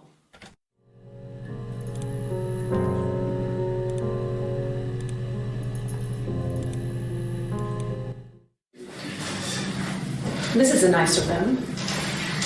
This is where you take people when it's time to arrest them.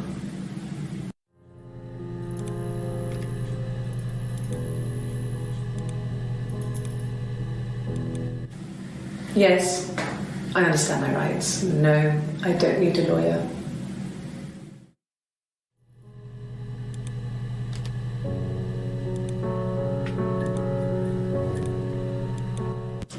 Yes. No lawyer. What are you going to arrest me for?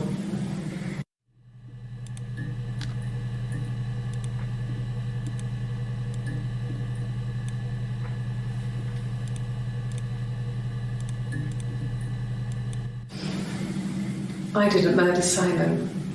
You've got it wrong. You've got the wrong person.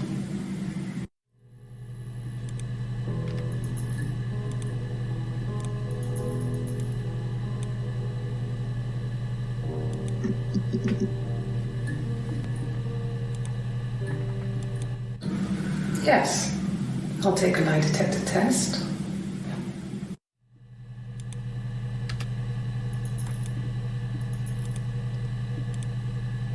I've never taken a lie detector test before. Does it really work?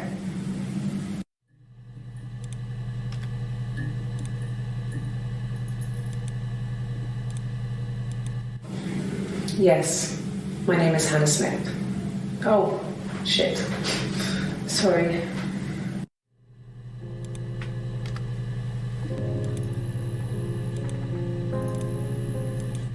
Sorry.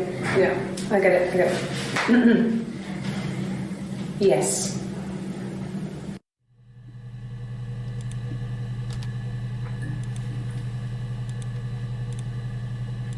Yes.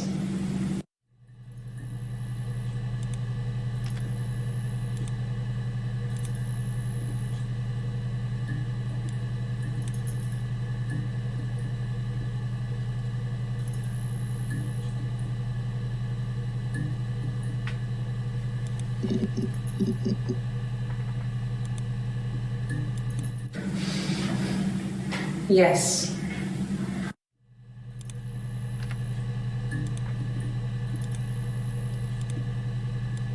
No.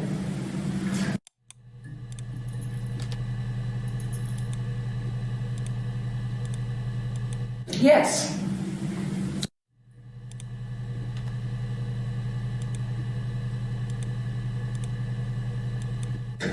Yes.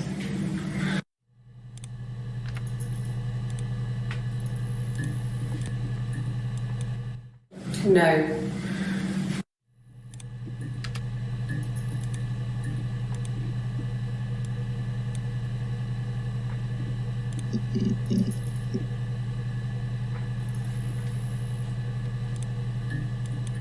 No.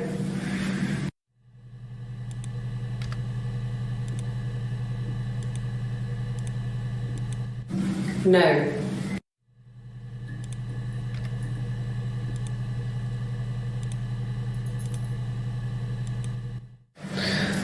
I can take the stuff off now.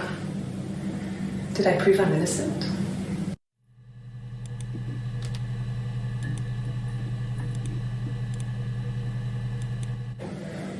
My name. That was the only question I failed. Your lie detector works.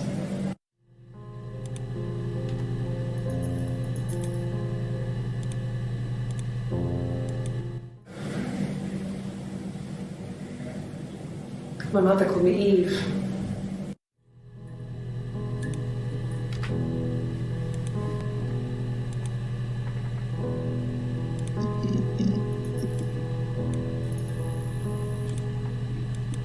Well, she wasn't my real mother, but she raised me. Do you want to hear the story? It's a real life fairy tale.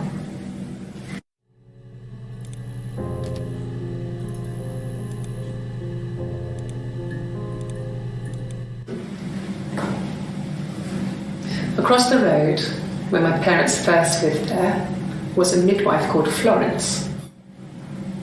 When Hannah was born, I was born at the same time.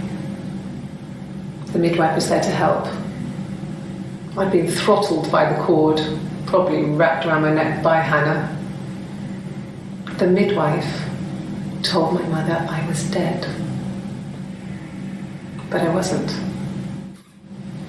She wrote all this stuff in a diary. Amazing what people will admit to on paper.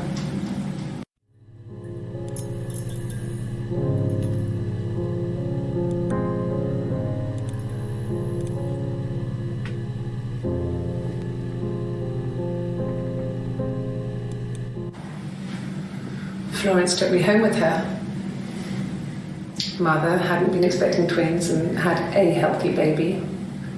I guess she was just happy for Florence to clean up. Take away the evidence that this was anything but a happy occasion.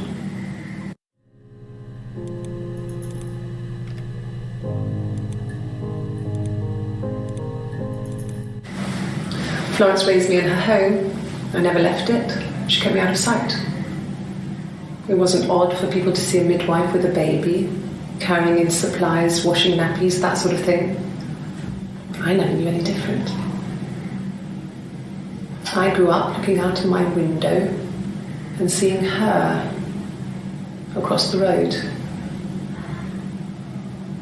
I thought it was like a reflection in the mirror. She was me.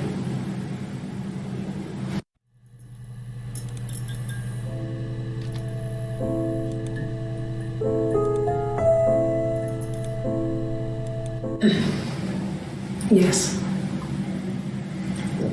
The first time we saw each other, it was strange. We both realised at the same moment, I think.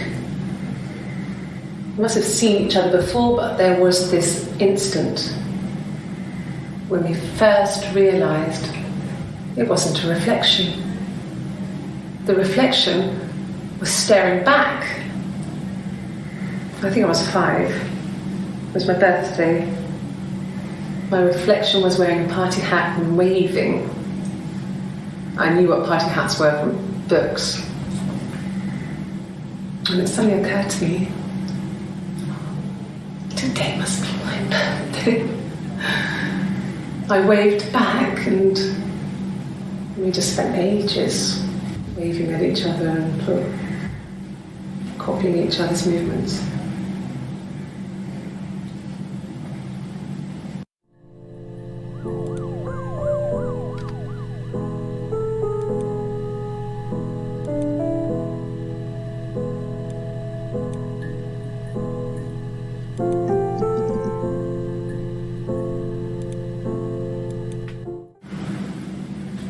Mother wanted me to grow my hair long, but I kept cutting it myself. I wanted to look like my reflection. She always had short hair when she was little. Mother would hide the scissors, but I would find a way. Cut it with a bread knife, something like that. My reflection would always leave her house and go on adventures, but I never could. Mother taught me at home, and I had books and TV. Oh, TV was magical, but it was only on when it wanted to be, so I spent a lot of time reading books.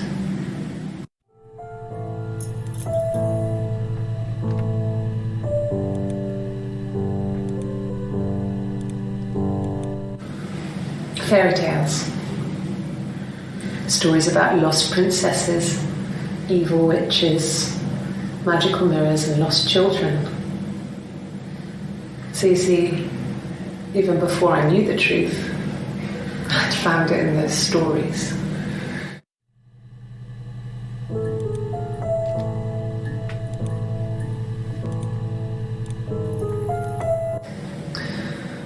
Florence was a warm, kind person, but she was broken, I guess.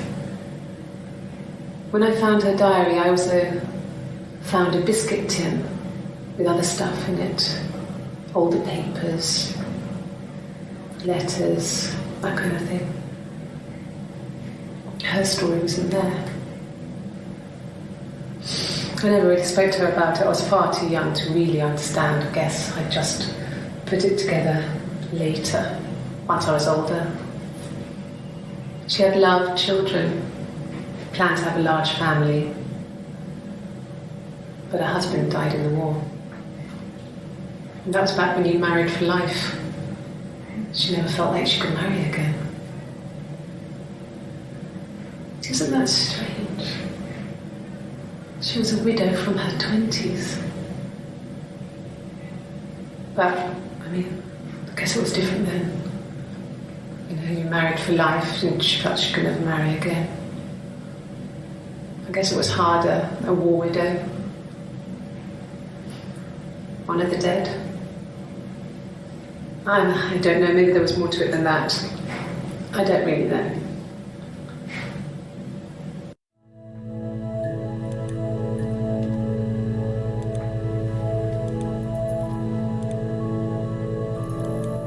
No, it was just me and her. It was the name they were going to call their first child. They talked about it, and I'm going to try when he came back. Florence's family had a history of firstborn girls, so they were convinced it was going to be a girl. It's hard to know if this is all true.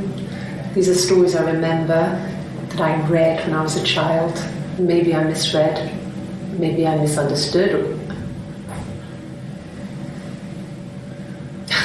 Sometimes it's hard to remember what happened last week.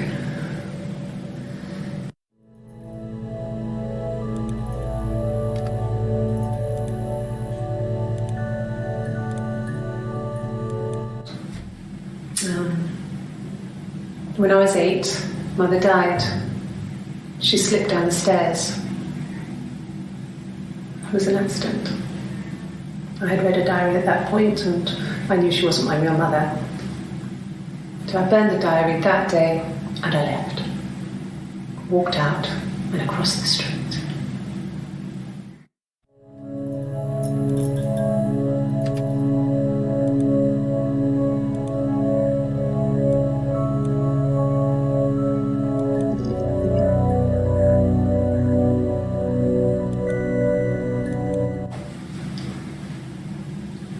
I wanted to see my reflection. I thought that if I touched her, something would happen. We would become one. One girl.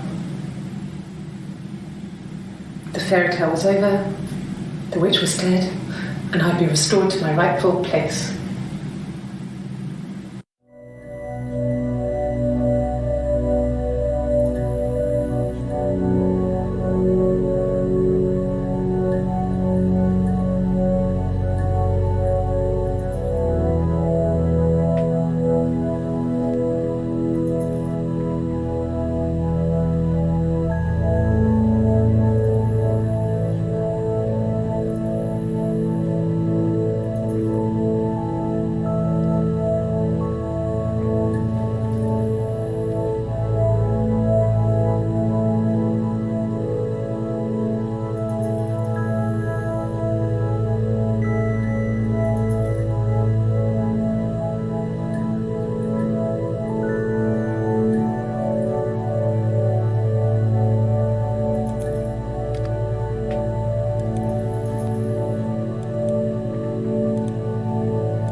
She recognized me from the window.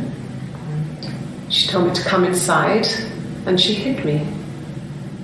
They had made the attic into a place where Hannah could play. There was a dollhouse. She hid me up there. No one else ever went into the attic. It was her place.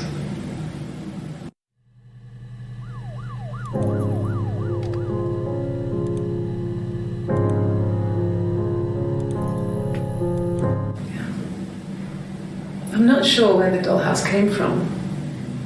I don't know if it was given to them or they inherited it. I mean, they wouldn't have had the money to buy it. It was so huge. It must have been taken up to the attic in parts and then reassembled up there. It's a beautiful thing. Wallpaper to scale, little furniture, the lights work, mirrors, beds, big duvets and pillows. We spent hours and hours playing it, invented all these characters and families who lived there.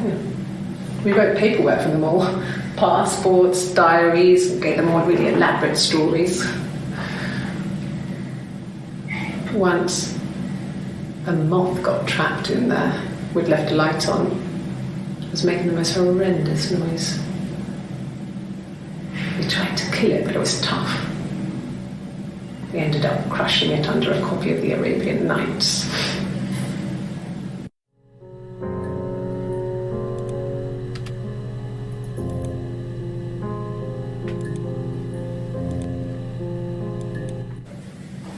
It just became our way of life. We would swap places and take it in turns to do things. And we were very careful. Whoever had been out that day would come back and write a detailed diary so that we were on the same page. We had a list of rules that said what we could and couldn't do in any given situation. It was exhaustive. We lived a second life through those rules. Rules for things that could only ever happen inside our imaginations. We would consider all the permutations of future events and agree rules to walk our way through them.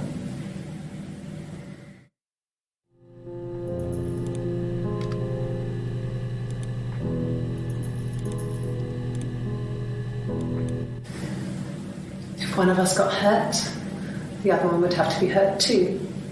A grazed knee, a bruise. When I lost my tooth first, we had to pull out Hannah's to match. Once, I slept with a boy who was seeing another girl. The girlfriend came up to Hannah the next day and punched her in the face, gave her a huge black eye. That night, she had to do the same to me. And she almost went too far. I couldn't see out of that eye for days. But she snapped a frozen piece up for me from the kitchen. So much of our bodies was synchronized anyway. We started our period on the same day. All our childhood diseases, stomach bugs, nits.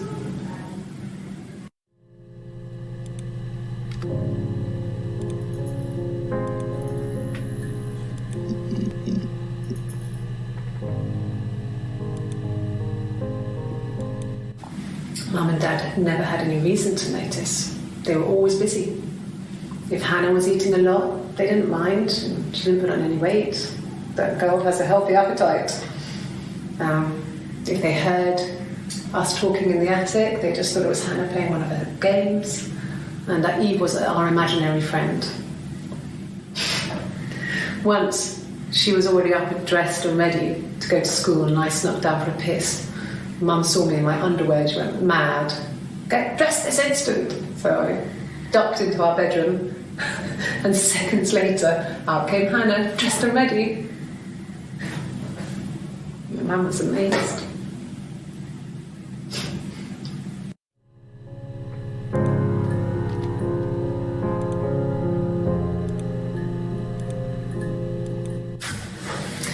When we weren't together, we'd send secret messages by tapping out a code that we'd learned from a book, the knock code, something prisoners of war would use.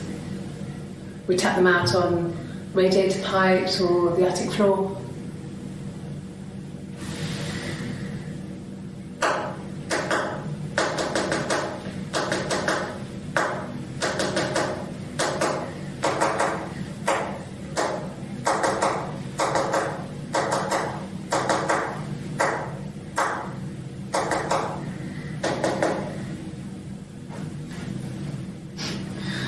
Dad thought we had mice, but they couldn't find any. Bought a cat anyway.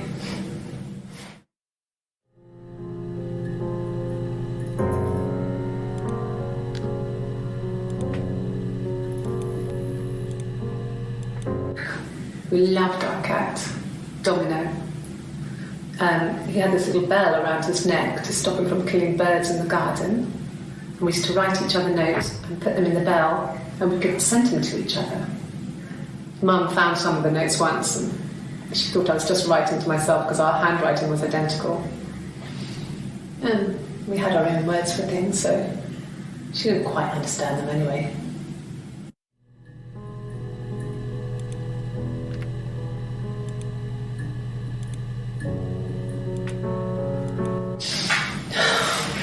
We were obsessed with fairy tales.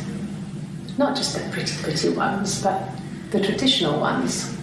They were dark and real, bizarre and violent. Felt like life. We had this huge old book that I think Mum must have bought from a library sale. The illustrations had thin tracing paper over them to protect them. They were in colour, shiny plates. At the front of the book was an index of illustrations. We read that more than the actual stories.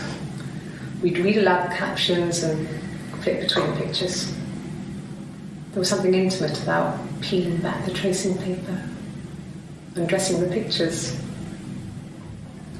Rapunzel's hair is cut. The eagle plucks out his heart. The princess pricks her finger.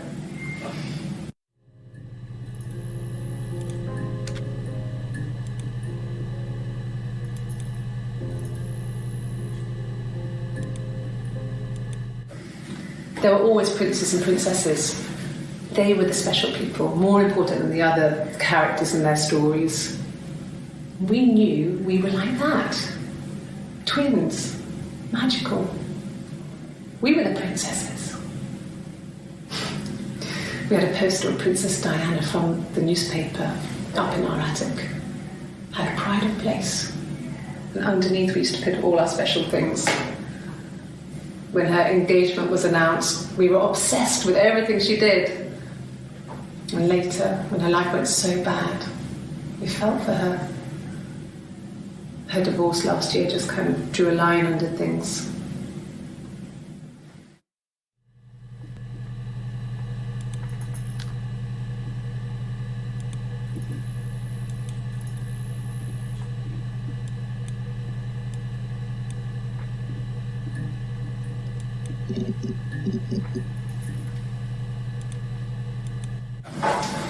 When beautiful people died, we always felt like it was a sign.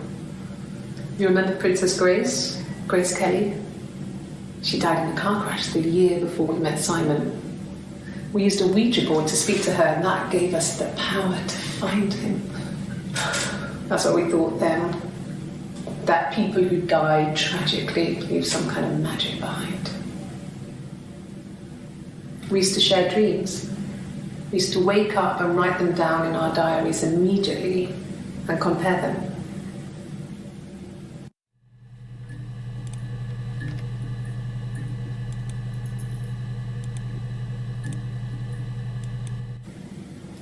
Mum and Dad never knew what was going on. We got so good at it. We were so in sync that we'd use each other to cheat. If one of us had a hangover, the other one would go to school. Whoever was best at a subject would sit the exam.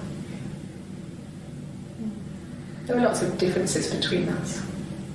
Some things one is better than the other at.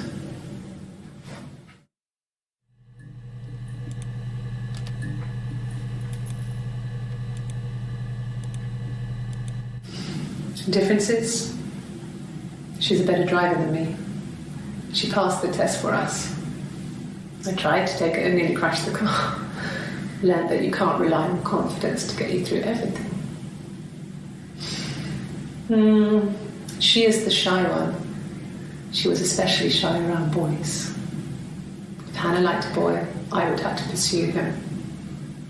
It was that way with Carl. Hannah met him first. She had such a crush. I let him take my virginity after a night that his band had played at. It got difficult. When I was with Carl, we would have sex, but Hannah couldn't let him see she was a virgin. She had lots of excuses. After a while, we decided that I should take Hannah's virginity. It's not that different to a bruise, pulling a tooth, a graze. We used a hairbrush. After that, we took it in turns, though. I was always the one who seduced the boys. Until Simon.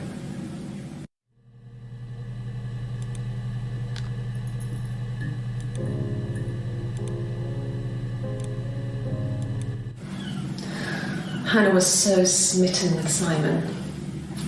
She started getting jealous, didn't want to share. Even the first date, we went to see Tom Cruise at the Old Odeon. We both went, kept changing places in the toilet. We only had the one best dress, so we had to keep swapping clothes. Must have thought we had terrible bladder problems. The next date, it was my turn. At the end, I let him kiss me, but that was it. We didn't want another Carl on our hands, and the Ouija board had said to hold back. After that, it was Hannah's turn, and she slept with him. Broke the rules. Deliberately broke the rules. She wanted to be the first to sleep with him.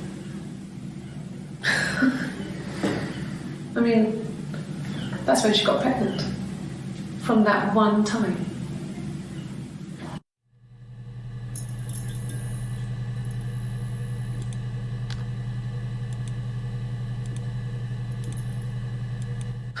Can you imagine? I tried to get pregnant too, but it didn't happen. I slept with so many boys, men. My body refused. I think my period stopped because hers had. I was pretty ill. I mean, how could we stay the same now? I felt like Hannah had really fucked things up. Set us down separate paths. We had become different.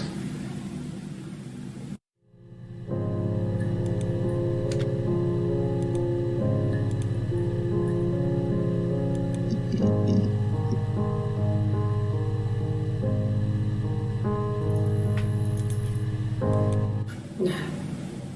The parents decided there would be a wedding. And after the wedding, Hannah moved in with his parents. There was no way I could follow, so we were separated again. I stayed in the attic. It was hard. It's like I suddenly didn't exist.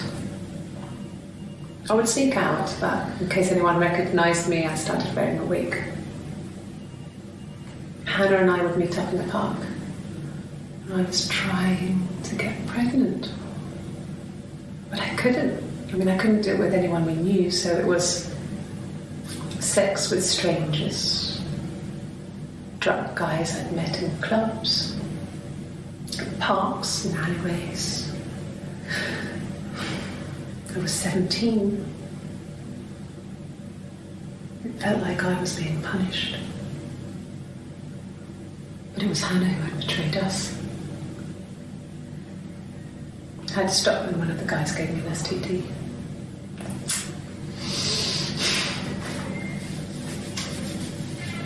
When we met up, it was disturbing. For the first time, my reflection, she didn't look like me. She was fatter, flushed. If anything, I was getting skinnier. I had it hard to look sometimes. We talked about what to do. Was it time to become our own people? I mean, that seemed like the right thing to do, but neither of us wanted it. We agreed that her and Simon would get their own place as soon as possible, and then I could move in. And that was the plan.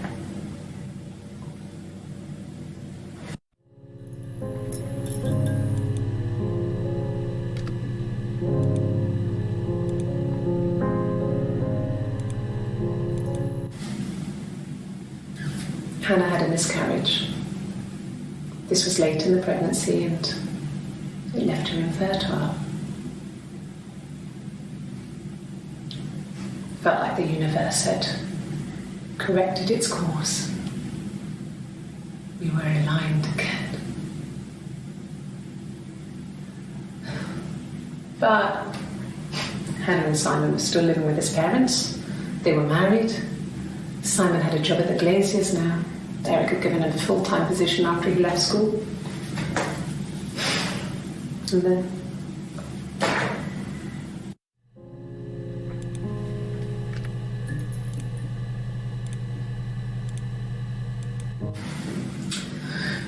I was living in the attic. It was a very hard time. I was depressed, was still pretty sick of the STD. And I came down one morning and they were dead. They were in bed and both had been sick. They'd thrown up a lot. And I'd slept through it.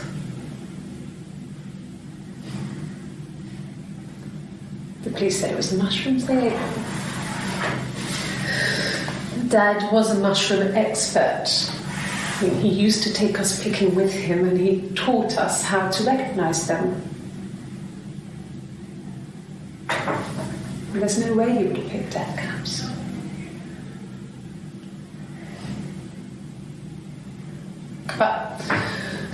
The police believe that's what happened.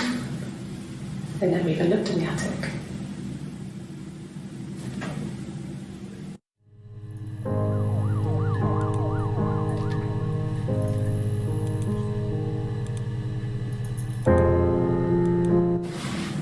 Yes, it was a cremation for the best.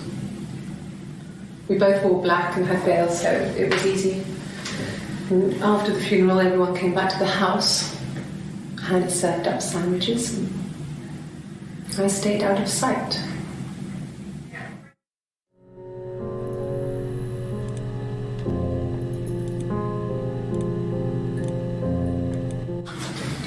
The legal stuff was completed very quickly. Hannah moved back in with Simon. Eric gave Simon the week off to help with the move. He decorated, modernised wallpaper, curtains. Hannah insists the attic be left as it was, dollhouse and all. Simon never went up there.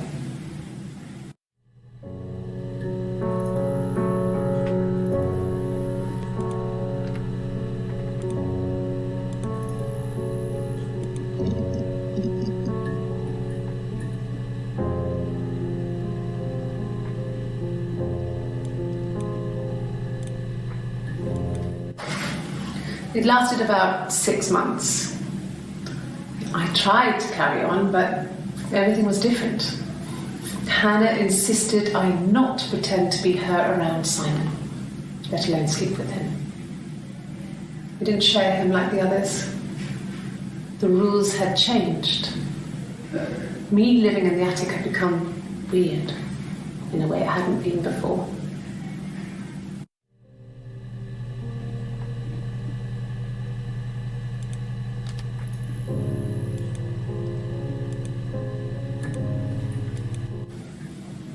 So I moved out, got a small bed set, got my tattoo to mark the occasion. I was singing in a bar in the evenings, so I had some money, enough money to cover my rent. And I've been doing something similar ever since. I haven't put down any roots. I don't exist.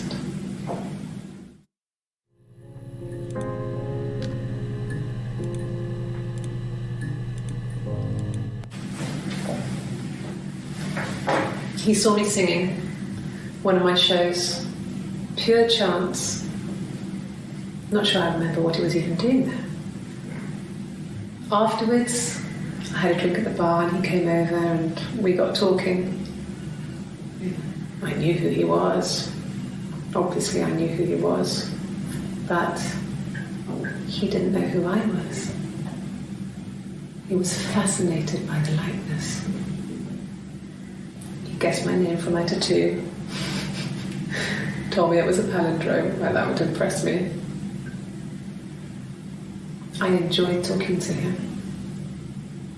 It was amazing to be able to sit and interact and talk to him after all this time. He didn't tell me he was married. I'm not sure what he was thinking. He later told me it was like he was dreaming. A waking dream.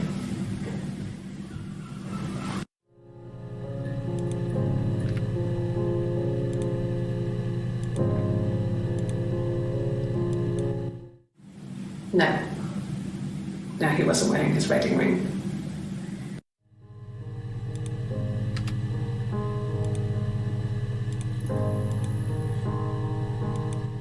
Nothing else happened that night. We talked, then I said goodbye. Then next week I was singing in the bar again and there he was. And again the next week, he offered to buy me a meal. I told him I had already eaten, and so we got chips and ate them on the beach instead. When we said goodbye, he asked me to kiss him. Romantic.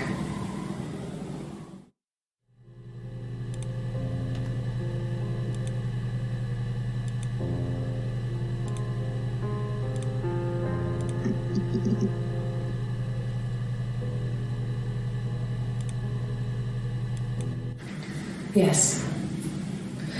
I thought about telling Hannah. I felt guilty after the kiss. But then it began to feel like this was the way it should be. Sharing, like we had before. He never mentioned her to me. There was the Simon with me and the Simon with her. It was almost like it was a different Simon.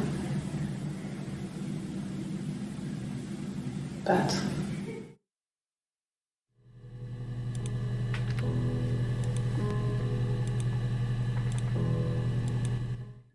after the kiss, the next time, he took me back to the house, to our parents' house, to their house. So, it was definitely him. I sometimes think he wanted to get caught to prove to himself that we were different people. He told me about his marriage, told me how his wife was completely different to me. I almost burst out laughing.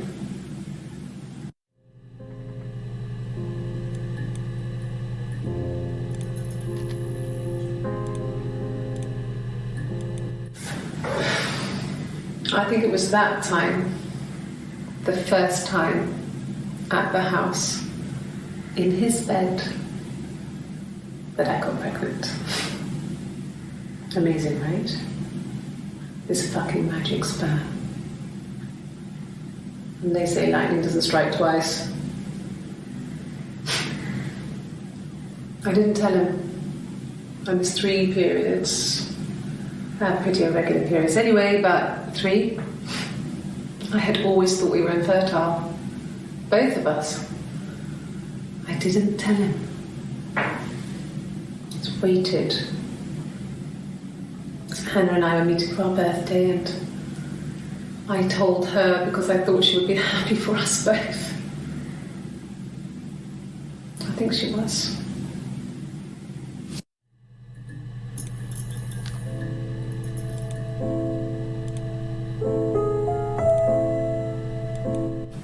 No. I told her it was one of my boyfriends, someone I had met in the bar. I think she was happy. But I could tell she was thinking, why couldn't it happen to her and Simon? They were the ones with the real life. Why not them?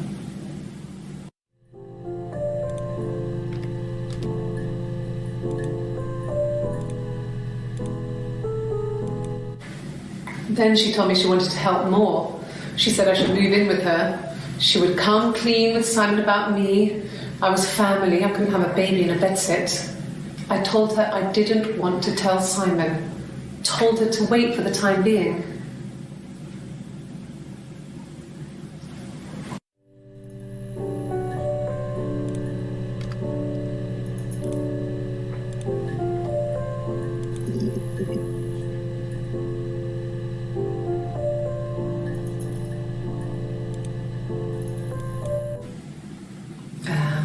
When she went home, Simon had a birthday tea waiting.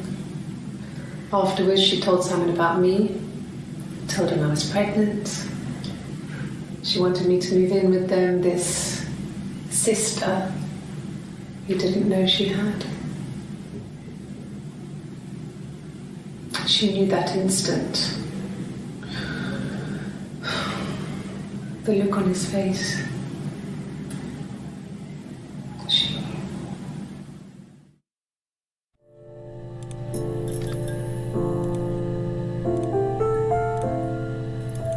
She sent him out the house, kicked him out, called me up, crying, and I went round.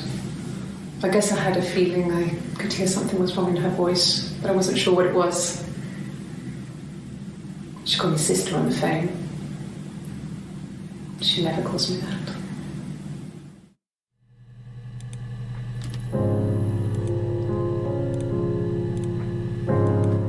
This was about 9.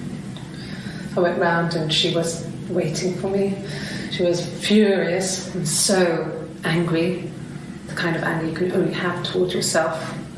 We screamed at each other, argued, cried, we fought. I hit her back, left a bruise. I had my wig on from performing, she tore it off. Eventually, we grew tired of fighting and I left.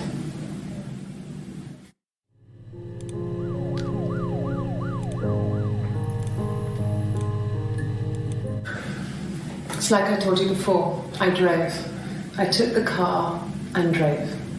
I don't have my own car, but I have a spare set of keys. I just drove north. I wanted to think, put some space between me and them. Everything I told you before is true. I stopped at Glasgow. I was tired, exhausted. I pulled out and I hit a car.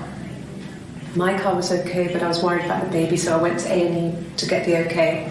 Everything was fine. Slept in the car. When I woke, I tried to call Hannah from a payphone. She wasn't answering.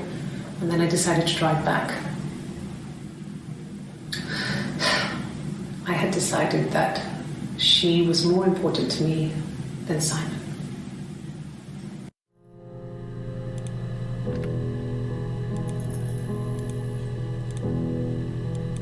Like I said before, it was 3, something like that. I walked in, saw Simon. He was on the floor of the living room. His throat had been cut. There was a lot of blood.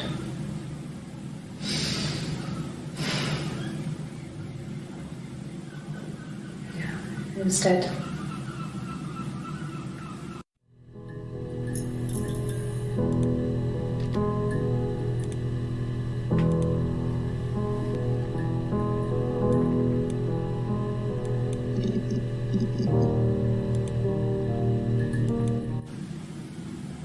She was sat behind him. She had my wig on. And she'd been there all day.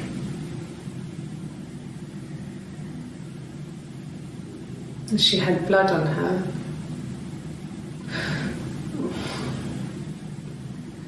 And she was in shock.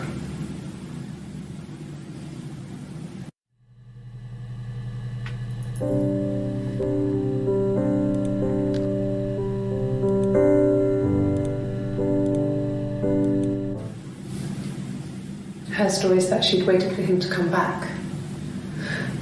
She put on my wig, some of my clothes, pretended to be me. They talked. She'd enjoyed being me. He said he wanted to be with me. Then he took out a present, another mirror. Just like the one he'd given her earlier. That unique present. She went crazy, smashed the mirror. They argued, screamed. He hit her. So she grabbed a piece of the mirror and just swung it round. She cut his throat clean open. She'd only meant to scare him off.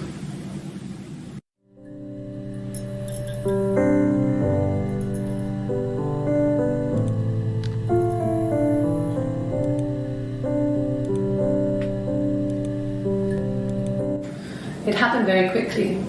We hardly had to talk to each other. We agreed almost silently. The baby was what mattered. We'd help each other.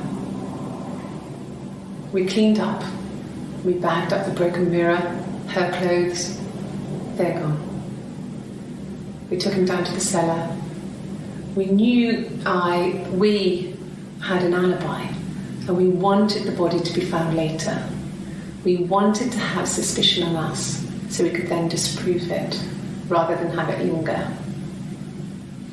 Better to keep the body in the house than risk being seen with it. The watch, that was my touch to make sure the alibi stuck.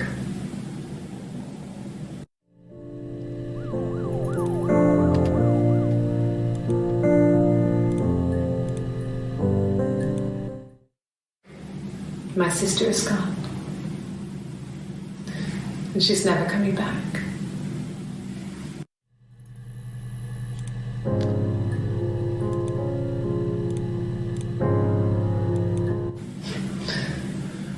Can you arrest someone who doesn't exist?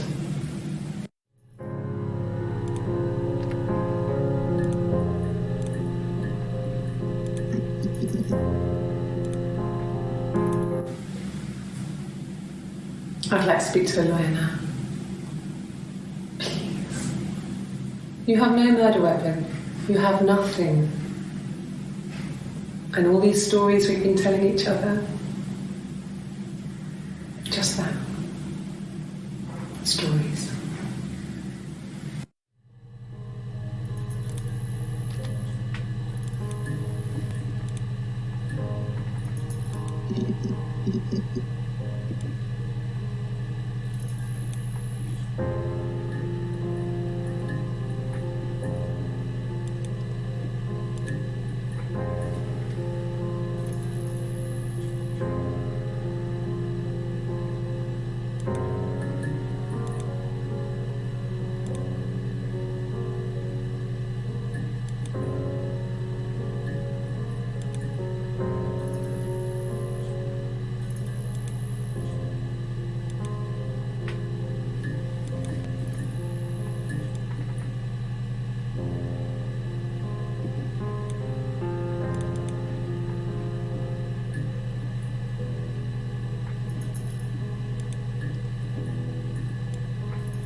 Hey everyone, thanks for watching this episode, and as usual, leave a comment down below, subscribe for more video updates, and share this on your Facebook, Twitter, Tumblr, and all the social medias.